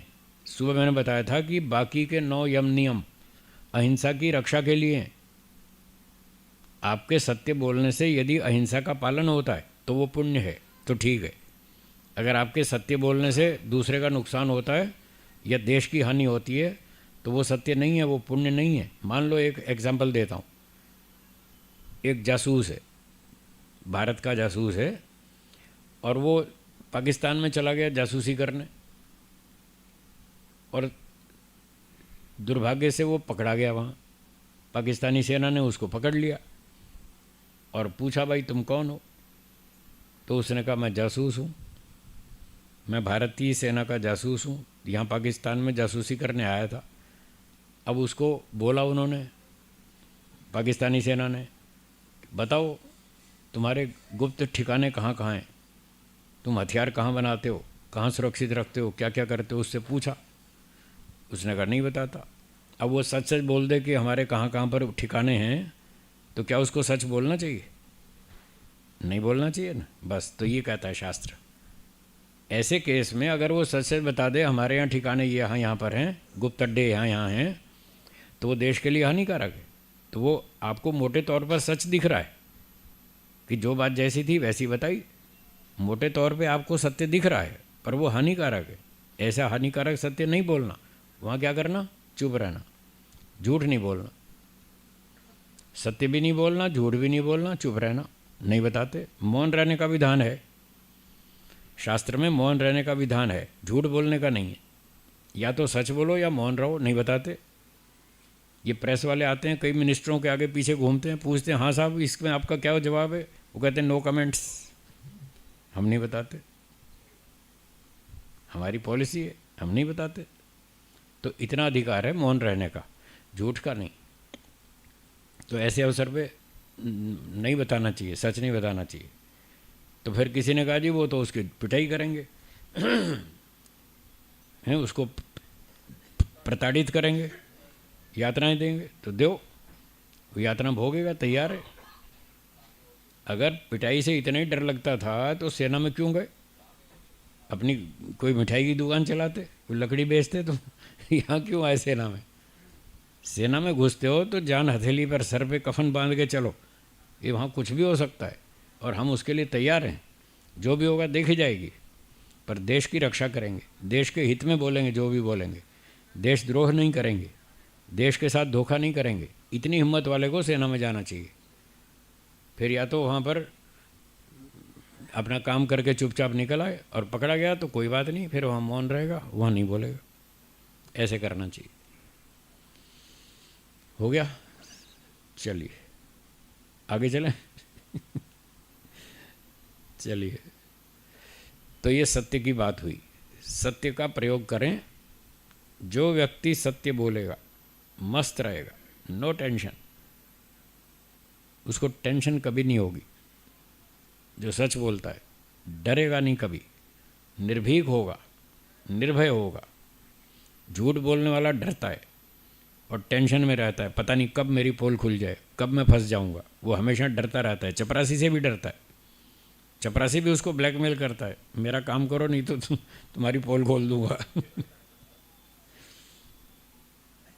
तो झूठ बोलने में कोई फायदा नहीं है। अब तीसरा यम है अस्तेय। स्तेय का अर्थ होता है चोरी करना। स्तेय का अर्थ क्या है? चोरी करना। अस्तेय चोरी नहीं करना। वही सुबह वाला आ गया, अहिंसा वाला अ। यहाँ पर भी स्तेय से पहले अस्तेय, चोरी नहीं करना। तो बहुत सारे लोग चोरी करते रहते हैं। कई छोटी छोटी चोरियां होती हैं, लोग उसको चोरी भी नहीं मानते। वो समझते ही नहीं कि ये चोरी है, वो भी चोरी होती है, पर उसको चोरी को चोरी के नाम से स्वीकार नहीं करते और वो करते रहते हैं। तो महर्षि पतंजलि ये कह रहे हैं बहुत सूक्ष्मता से आपको व्यवहार करना होगा। छोटी छोटी चोरी होती है, उसका भी ध्यान रखें। क्या चोरी क्या होती है? जो वस्तु जिस व्यक्ति की है, जो वस्तु जिस व्यक्ति की है उस व्यक्ति से पूछे बिना उसकी वस्तु का प्रयोग करना, ये चोरी है। वस्तु के मालिक से पूछे बिना आप उसकी वस्तु का प्रयोग करते हैं, ये चोरी है। बिना पूछे प्रयोग नहीं कर सकते। अपनी चीज़ खरीदो और यूज़ करो, क्या दिक्कत है? अपना स्कूटर खरीदो और उसका लाभ उठाओ। अब बिना पूछे दूसरे का स्कूटर उठा ले गए, ये तो चोरी है। चाहे आपकी नीयत ऐसी ख़राब ना भी हो कि बस 5 मिनट के लिए चाहिए, अभी जाके अभी आधा किलोमीटर तक जाना है, बस अभी जाके वापस आता हूँ, फिर यहीं रख दूँगा। ये चोरी है। बिना पूछे उसकी वस्तु का प्रयोग नहीं कर सकते। स्कूटर तो बहुत ऊंची चीज़ है, दूसरे की चप्पल भी यूज़ नहीं कर सकते बिना पूछे। कई बार लोग बाथरूम जाने के लिए दूसरे की चप्पल पहन लेते हैं। उन्होंने देखा भाई मेरी चप्पल नहीं मिल रही, उसको 2 मिनट के लिए यूज़ करनी है, बाथरूम जाना है, और उसने देखा मेरी चप्पल नहीं मिल रही, तो वो दूसरे की पहन के चला गया बिना पूछे। ये भी चोरी है। लोग इसको चोरी नहीं मानते। क्यों जी, मानते हैं क्या इसको चोरी? नहीं मानते, जबकि ये चोरी है। मान लीजिए कोई दूसरा व्यक्ति आपकी चप्पल ले गया बाथरूम में 2 मिनट के लिए, उसकी भी ये विचारधारा थी कि मैं 2 मिनट बाद वापस रख दूंगा, घर नहीं ले जाऊंगा, चोरी नहीं करूंगा, लाके यहीं रख दूंगा, बस 2 मिनट के लिए मुझे यूज़ करनी है। और वो आपकी चप्पल लेके चला गया, और अचानक कल्पना करो उसी समय आपको काम आ गया बाहर जाने का, और आप भी उठ के गए, और आपने देखा मेरी चप्पल कहाँ गई, मेरी चप्पल तो मिल नहीं रही। तो आप क्या सोचेंगे? गई चप्पल गई, हो गई चोरी। तो आप यही तो सोचेंगे ना, मेरी चप्पल चोरी हो गई, दिख नहीं रही, मैंने यहीं तो उतारी थी, अब दिख नहीं रही। जब नहीं दिखेगी तो आप यही मानेंगे चोरी हो गई। अच्छा, फिर आप थोड़ा हाथ पैर मारेंगे, इधर उधर ढूंढेंगे, कोशिश करेंगे भाई कहाँ है चप्पल देखूं। फिर इधर उधर देखेंगे, इतनी देर में वो वापस आ गया, जो आपकी चप्पल ले गया था वो वापस आ गया, और आपने देख लिया अच्छा ये है चोर। अब देखना आप किस दृष्टि से देखेंगे उस व्यक्ति को, चोर की दृष्टि से देखेंगे ना। पता नहीं क्या क्या सोच लेंगे आप मन में, कैसा अजीब आदमी है, हमसे हमारी चप्पल बिना पूछे ले गया, अभी तो ये बाथरूम तक ले गया, क्या पता घर भी ले जाए कल। पता नहीं क्या क्या सोच लेंगे। हाँ क्या? हाँ, पूछ करके ले जाओ चप्पल। हो सकता है आप बोल भी दें, हो सकता है अब पूछ के ले जानी चाहिए थी, आपको चप्पल चाहिए थी तो। अब वो कुछ भी कहता रहे, पर आपके मन में उसकी छाप ये बन गई, ये बेकार आदमी है, इसका कोई भरोसा नहीं है, ये चोर है, ये चोरी कर सकता है, आज चप्पल उठाई कल पता नहीं और क्या उठाएगा। तो इस प्रकार से शास्त्रों में बताया बिना पूछे दूसरे की वस्तु का प्रयोग नहीं करना।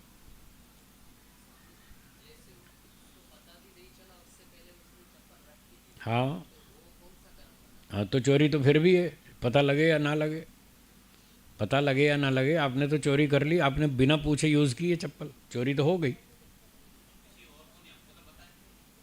जो उठा के ले गया उसको तो पता है ना। नहीं, पता लगे या ना लगे, ये कोई आवश्यक नहीं है चोरी की परिभाषा में।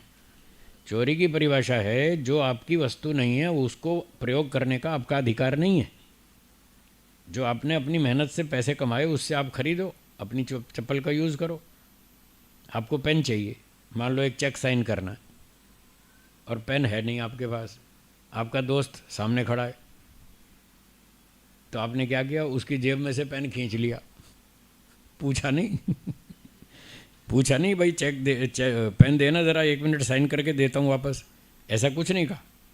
और उसकी जेब में पेन दिख रहा है और आपने उसका पेन वहाँ से जेब से खींच लिया और अपना साइन करके अपना साइन करने लगे,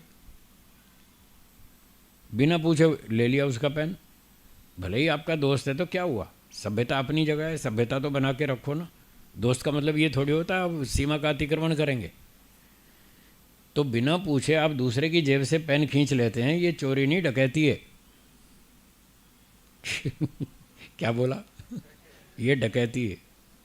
चोरी और डकैती में थोड़ा फ़र्क है, ये 2 अलग अलग शब्द हैं, इनका भाव भी अलग अलग है।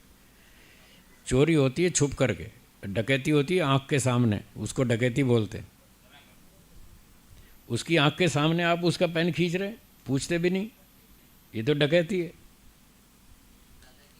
दादागिरी भी कह सकते हैं, बहुत सारे शब्द हैं।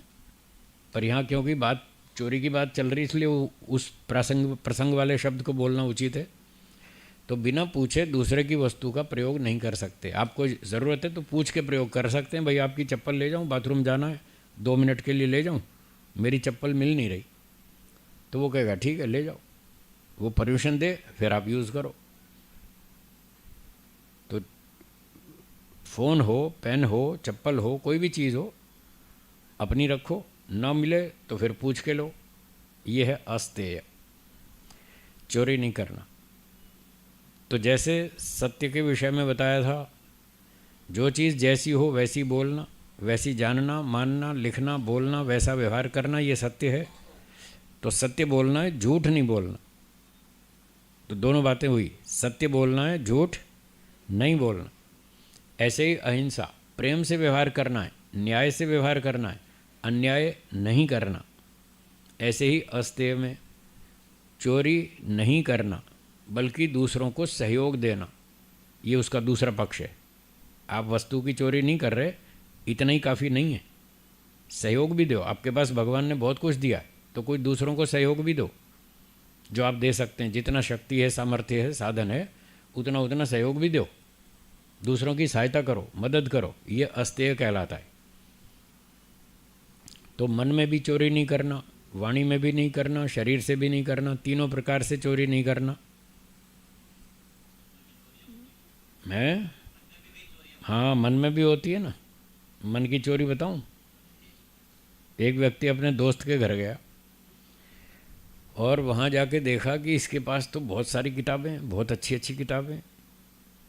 तो उसने मन में सोचा कि ये 2 किताब मुझे बहुत अच्छी लगी, बहुत पसंद आई, ये 2 पुस्तक मेरा दोस्त मुझे गिफ्ट कर दे तो अच्छा है फ्री में दे दे हैं, ये मानसिक चोरी है। आपको पुस्तक चाहिए तो बाज़ार में मिलती है ना, खरीद लो, फ्री में क्यों लेना चाहते हैं। दूसरे की संपत्ति है, उसने पैसे खर्च किए हैं, वो अपने लिए लाया खरीद के, उसका मालिक वो है, वो यूज़ करेगा। आपको पढ़नी हो तो मांग कर ले लो, फिर वापस लौटाओ। और अगर आप गिफ्ट लेना चाहते हैं तो फिर उसके पैसे दो, गिफ्ट काहे की, वो अपनी इच्छा से गिफ्ट दे, वो ठीक है। पर आप मन में सोचें कि ये मुझे फ्री में गिफ्ट दे दे, वो गड़बड़ है, ये चोरी है, मानसिक चोरी। मन में तो आपने चोरी कर ली,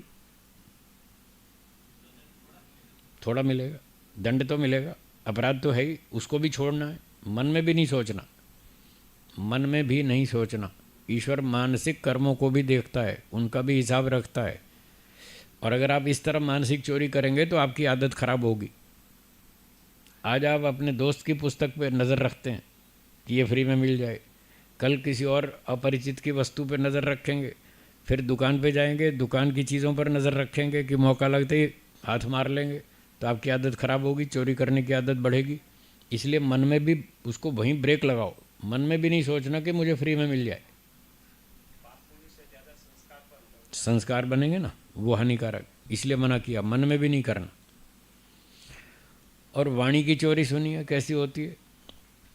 आपने एक प्रश्न पूछा, मैंने उसका उत्तर दिया, आपको बहुत अच्छा लगा, बढ़िया समझ में आया, ठीक है। बहुत सारे लोगों ने सुना, उनको सबको अच्छा लगा।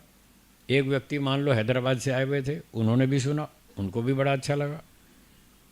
वो अपना उत्तर याद करके चले गए हैदराबाद। अब हैदराबाद जाके 1 सप्ताह के बाद किसी और ने उनसे वही प्रश्न पूछ लिया। जिस प्रश्न का उत्तर, हाँ जी, जिस प्रश्न का उत्तर मैंने दिया था, उत्तर बहुत बढ़िया था, उनको बहुत अच्छा लगा, पसंद आया, सबको पसंद आया, उत्तर बहुत बढ़िया था। तो वो अपना उत्तर याद करके चले गए हैदराबाद। वहाँ जाके 1 हफ्ते बाद किसी ने उनसे वही सवाल पूछ लिया, तो उन्होंने वही उत्तर सुना दिया जो मैंने सुनाया था, ठीक है। अब जब उन्होंने वही उत्तर सुनाया तो प्रश्न पूछने वाला बड़ा खुश हुआ, कहने लगा वाह साहब वाह, क्या बात है, क्या बढ़िया जवाब दिया आपने, कमाल है, आपकी बुद्धि तो बस माशाअल्लाह आपकी बुद्धि को तो धन्यवाद, आप तो क्या बढ़िया आंसर ढूंढ के लाए। तो जब उसने उसकी प्रशंसा की और उसने कहा हाँ हाँ, और क्या आप हमको ऐसे अनाड़ी समझते हो, हम कितनी वर्षों से लगे मेहनत कर रहे हैं ऐसा होता है कि नहीं होता है, ये वाणी की चोरी है वो जो बढ़िया उत्तर था उसमें जो मेहनत की गई थी वो उस आदमी ने नहीं की थी, वो किसी और ने की थी, और उसने उसकी सारी प्रशंसा खाली खुद कि हाँ साहब ये तो हमारी मेहनत है, हम देखो कितना दिमाग लगाते हैं तब जाके ऐसा उत्तर मिलता है। तो ये दूसरे की वाणी की चोरी है, दूसरे की बात अपने नाम से सुनाना ये चोरी है, ये वाणी की चोरी है। कई तो ऐसे चोर होते हैं, दिल्ली में किसी ने किताब लिखी 16 पेज की, छोटा सा ट्रैक्ट, छोटे छोटे ट्रैक्ट होते हैं ना 15-16 पेज के, तो एक ट्रैक्ट लिख दिया, बहुत अच्छा लिखा, और उसने देखा भाई ये तो बहुत बढ़िया पुस्तक है, वो उठा के चेन्नई ले गया, और चेन्नई में जाके वहाँ तमिलनाडु में वहाँ की भाषा में छाप दिया, तमिल में, और अपना नाम छाप दिया लेखक उसने सोचा ये तो हिंदी वाले लोग हैं, ये तमिल की क्या पहचान करेंगे, ये तमिल इनको आती तो है नहीं, ये कौन पकड़ेगा कि ये किसका लेखक कौन है। तो दूसरे की लिखी हुई पुस्तक अपने नाम से छाप दी, ये वाणी की चोरी है। हाँ जी बोलिए।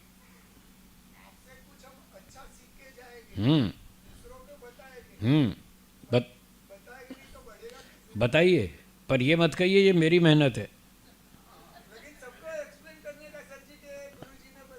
हाँ ठीक है ठीक है, सारी बातें तो आप नहीं बता पाएंगे कि ये फलाने गुरुजी ने बताई, ये फलाने गुरुजी ने बताई, सारी तो आप नहीं बता पाएंगे, पर कोई पर्टिकुलर हो जैसे मैंने ये पर्टिकुलर केस की बात की, कोई ख़ास प्रश्न हो और आपने उसका उत्तर दिया और उसने आपकी प्रशंसा की कि क्या क्या बात है, क्या बढ़िया उत्तर दिया आपने, तो वो तो आपको ध्यान में है ना, याद भी है कि ये बात कहाँ से किसी और विद्वान ने बताई थी, और अब वो प्रशंसा जो हो रही है उसके हकदार आप नहीं हैं, ये वो व्यक्ति है जिसने मेहनत की थी। तो आप उसको वहाँ बोलिए कि भाई ये उत्तर तो अच्छा है पर ये मेरे दिमाग की मेहनत नहीं है, ये फलाने व्यक्ति की मेहनत है, उससे मैं सुनकर आया था, वो मैंने आपको सुना दिया।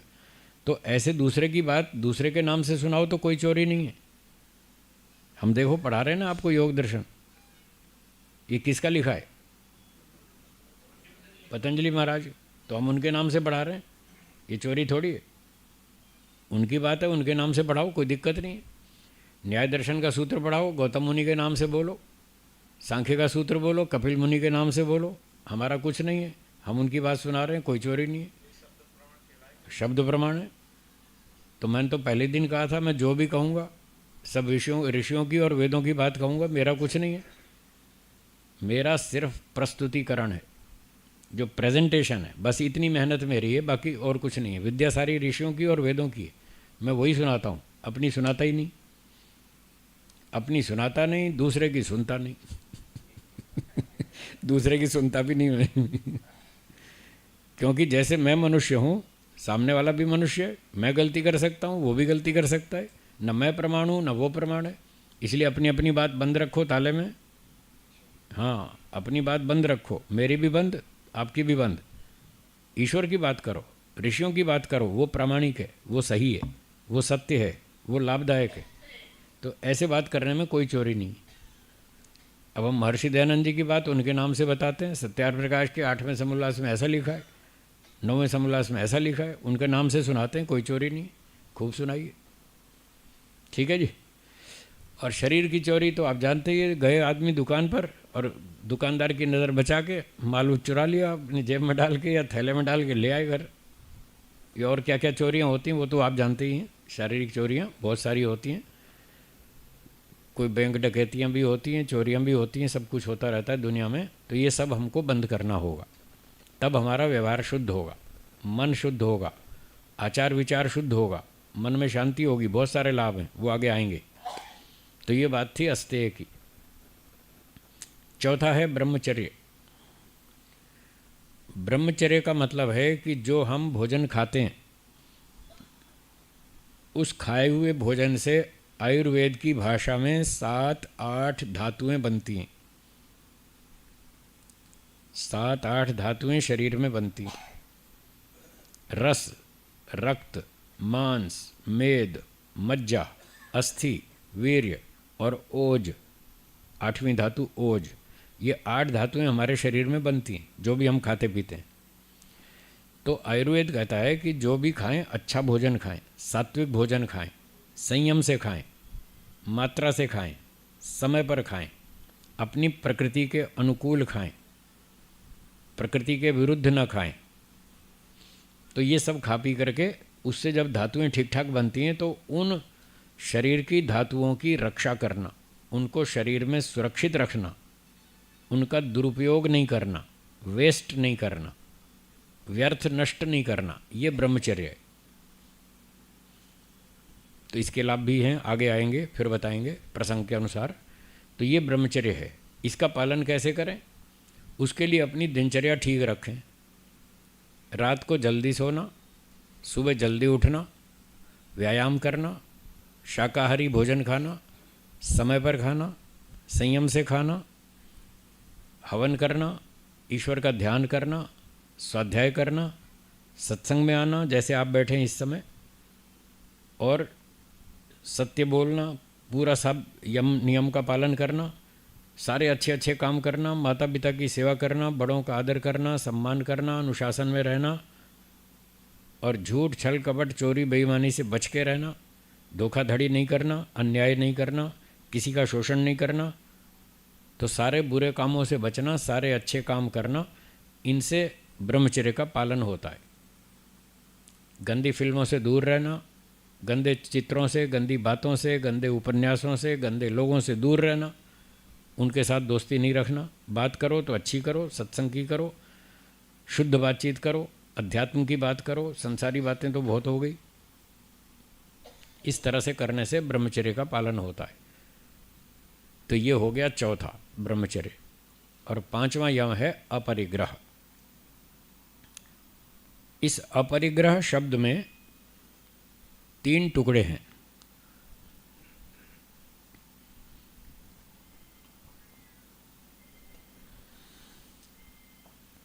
एक है अ, दूसरा परि और तीसरा ग्रह।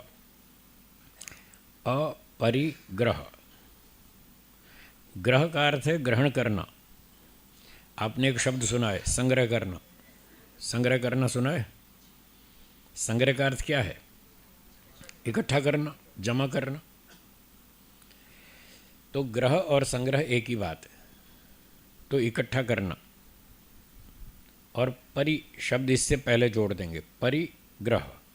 परि का अर्थ है चारों ओर से, चारों ओर से इकट्ठा करना, खूब इकट्ठा करना।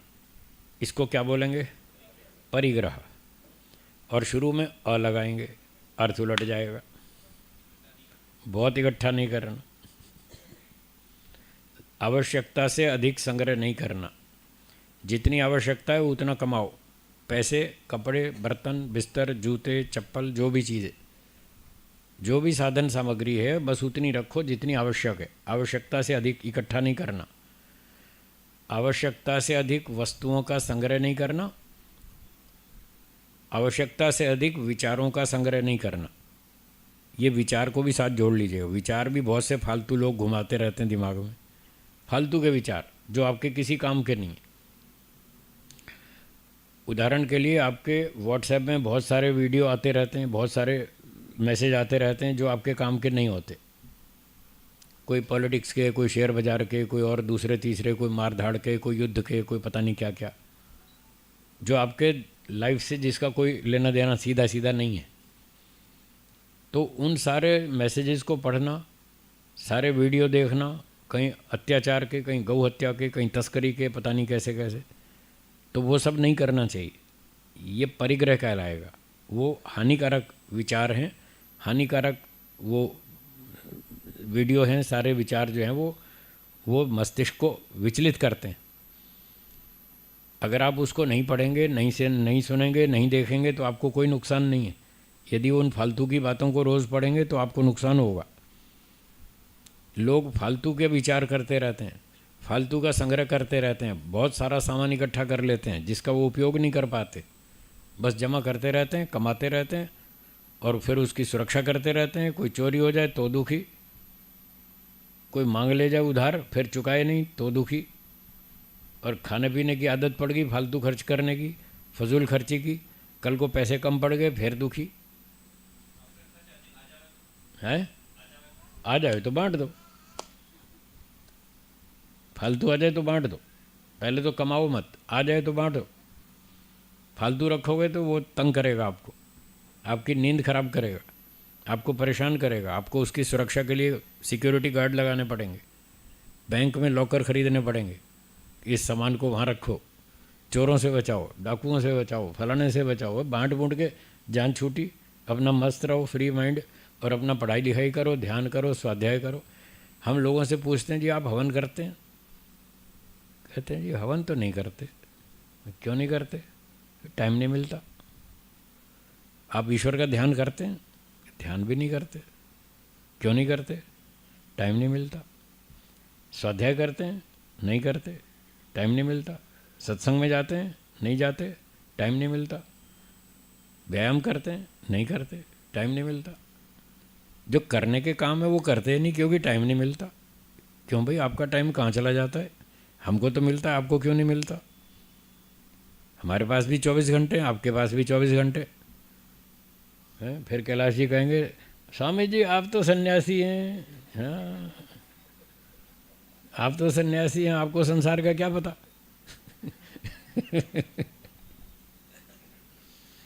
भाई घंटे तो मेरे पास भी 24 हैं, आपके पास भी 24 हैं। मैंने टाइम मैनेजमेंट किया, आप मैनेजमेंट नहीं करते। आप फालतू के काम में टाइम खराब करते हैं। मैं बचा के रखता हूँ, मैं असली काम करता हूँ, बल्कि यात्राएं भी करता हूँ। मेरा कितना सारा टाइम तो यात्रा में चला जाता है। अब बोरिया बिस्तर बांधना, फिर लपेटना, फिर खोलना, फिर लपेटना, हर तीसरे दिन यही काम है। जहाँ भी जाता हूँ, कहीं ठहरता हूँ, जिस दिन जाता हूँ बोरिया बिस्तर खोलो, फिर 3 दिन प्रचार किया, फिर अगले स्टेशन पे जाना है, फिर उसको समेटो। आपका तो सब घर अपना फिट रहता है, सारा सामान उठाया, यूज़ किया और तत्काल रख दिया, कोई समय नहीं खर्च होता। तो मेरा तो कितना काम बढ़ जाता है, उसके बावजूद भी मैं टाइम निकालता हूँ। तो समय तो बहुत है, लोग समय को नष्ट करते रहते हैं फालतू के कामों में। इसलिए महर्षि पतंजलि कह रहे हैं समय बचाओ, फालतू पैसे जमा मत करो, फालतू कमाई मत करो, और खामखा उनकी सुरक्षा और चोरी की आशंका और ये और वो बहुत सारी समस्याएं आएंगी। तो पहले तो कमाओ मत, आ जाए तो बांट दो। अपना सर हल्का करो, अपना ध्यान करो, ईश्वर का चिंतन मनन करो, स्वाध्याय करो। इसका नाम है अपरिग्रह। तो ये 5वां यम है। अब कितने लोगों के पास बड़े बड़े पैसे हैं, खरबपति अरबपति क्या क्या, अब इतनी फालतू संपत्ति जमा कर रखी है, उनको पता ही नहीं हमारे पास कितने पैसे हैं। हिसाब ही नहीं मालूम कितने पैसे हैं, और हमेशा टेंशन में रहते हैं। पीछे पीछे चोरी हो रही है उनकी फैक्ट्रियों में, कारखानों में, नौकर लोग चोरी करते हैं। अच्छा, कई जगह तो पता नहीं चलता, कई जगह पता भी चलता है कि ये चोरी करते हैं, पर वो कुछ कर नहीं सकते। अगर वो बताएंगे तुम चोरी करते हो तो भाग जाएंगे, भाग जाएंगे तो काम बिगड़ेगा, कारीगर नहीं मिलता, ये सारी टेंशन होती है। तो इसलिए महर्षि पतंजलि जी कहते हैं अपना लिमिटेड काम रखो, और अपना बाकी समय बचा के अपना योगाभ्यास करो, ध्यान करो, व्यायाम करो, स्वाध्याय करो, सत्संग करो, अच्छे काम में लगाओ समय को, तो आपकी प्रगति होगी। और फालतू जमा करेंगे तो जिसको ज़रूरत है उसको मिलेगा नहीं, वो भी परेशान और आप भी परेशान, दोनों परेशान। अगर फालतू आ गया आपके पास तो उसको बांट देने से जिसको ज़रूरत है उसको मिल जाएगा, उसकी समस्या भी हल और आपकी भी हल, दोनों की हल हो जाएगी। मैंने बताया था सुबह, पैसे मत दो बच्चों को, वो बुद्धि खराब करते हैं। बच्चों को खिलाओ पिलाओ, पढ़ाओ लिखाओ, विद्वान बनाओ, संस्कार बनाओ, संस्कारी बनाओ, यहाँ तक ठीक है। अपने पाँव पर खड़ा कर दो, वो कमाने खाने लायक हो जाएं। कैश संपत्ति उनको मत दो, वो पैसे आपके उड़ा देंगे। आप मेहनत से कमाएंगे, वो उड़ा देंगे। फिर जब वो ऐसे हवा में उड़ाएंगे, पानी में बहाएंगे, तब आपको कष्ट होगा कि हमने इतनी मेहनत से पैसे कमाए और ये इसकी कीमत नहीं समझ रहे, ऐसे ही मिसयूज़ कर रहे हैं पैसे का। तो इसलिए उनको पैसे बहुत नहीं देने चाहिए। और दूसरी बात, हाँ, संस्कार दो, विद्या दो, संस्कार दो, भोजन खिलाना पिलाना, उनका अच्छा विकास करना, वो ठीक है, वहाँ तक कर लो। अधिक से अधिक रहने का मकान भी दे दो, चलो आपके पास है मकान, बच्चों को दे दो, ठीक है, वहाँ तक ठीक है। बाकी कैश ज़्यादा नहीं देना। ज़्यादा पैसे आने पर व्यक्ति बिगड़ता है, उसके पास फालतू पैसे होते हैं, वो उसका दुरुपयोग करता है। एक व्यक्ति को मैंने पूछा, आप शराब पीते हैं? बोला हाँ जी। मैंने कहा क्यों पीते हैं? बोला हमारे पास बहुत पैसे हैं, क्या करें। क्या उत्तर है, बहुत पैसे हैं क्या करें। जब पैसे नहीं थे तब शराब नहीं पीता था, थे ही नहीं पैसे, कहाँ से पिएगा।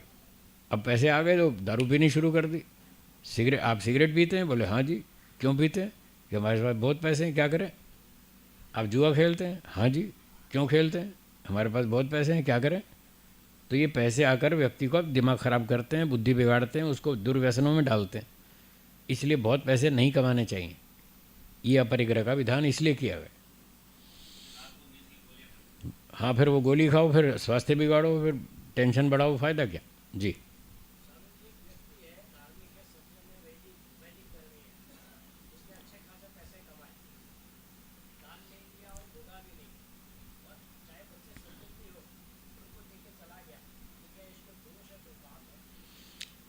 दोष यही है कि उस पैसे के का उपयोग बच्चे तो करेंगे ना, बच्चों को देगा तो बच्चे आलसी हो जाएंगे, वो मेहनत नहीं करेंगे, उनको बने बनाए पैसे मिल गए। एक तो वो आलसी होंगे, पुरुषार्थ छूट जाएगा, ये दोष लगेगा कि अपने बच्चों को आलसी बनाया। दूसरा मैंने बताया, जब पैसे ज़्यादा होंगे तो वो उसका दुरुपयोग भी करेंगे, तो उनका जीवन आचरण बिगड़ेगा बच्चों का, उसका भी दोष लगेगा।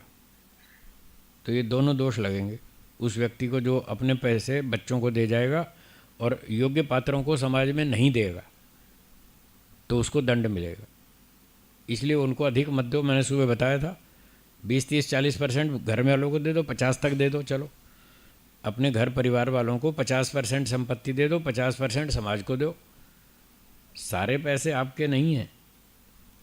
आपके पास जितने पैसे हैं वो आपने अकेले ने नहीं कमाए हैं, देश के करोड़ों व्यक्तियों ने आपको मदद की है, तब जाके आपने 2 रुपये कमाए हैं। इसलिए सारी संपत्ति पर आपका अधिकार नहीं है, देश का भी अधिकार है। कितने लोग 24 घंटे बिजली पैदा कर रहे हैं आपके लिए। कोई रेल बना रहा है, कोई सड़क बना रहा है, कोई बिजली बना रहा है, कोई कंप्यूटर बना रहा है, कोई टेलीविज़न बना रहा है, कोई मोबाइल फ़ोन बना रहा है।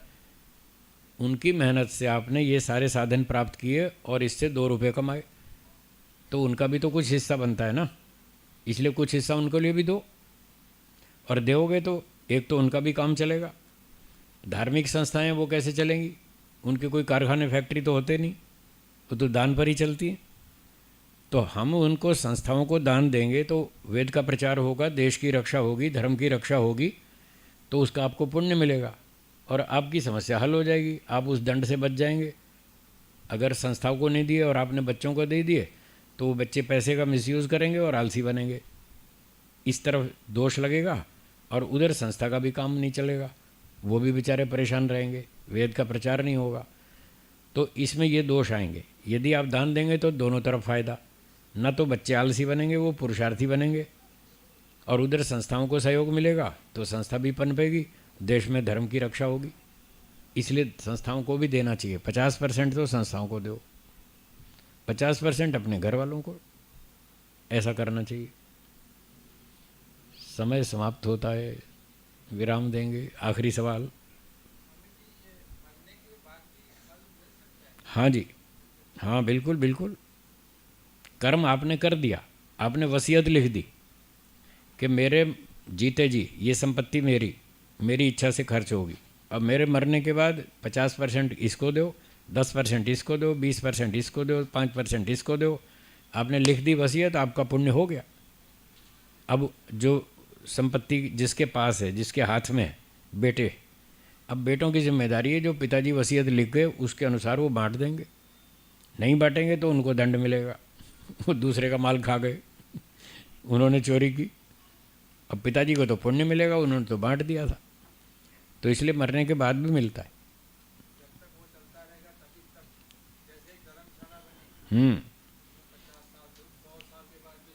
हाँ, चलता रहा, दान दे दिया ना धर्मशाला में, और धर्मशाला से लोगों को सुख मिलता रहा, तो इसका पुण्य मिलेगा दानदाता को, बिल्कुल मिलेगा।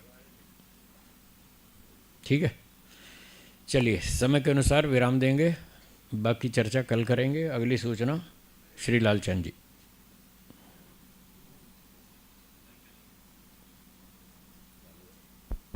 ओम, थोड़ा आवाज बढ़। ओम ओम, ठीक है ठीक है। सज्जनों, बहुत ही सुंदर हमारा अत्यंत आनंददायक कार्यक्रम चल रहा है। सबसे पहले परमपिता परमात्मा का धन्यवाद करते हुए मैं पूज्य स्वामी जी महाराज का एक बार सभी लोग तालियों की गड़गड़ाहट के साथ अभिवादन करेंगे।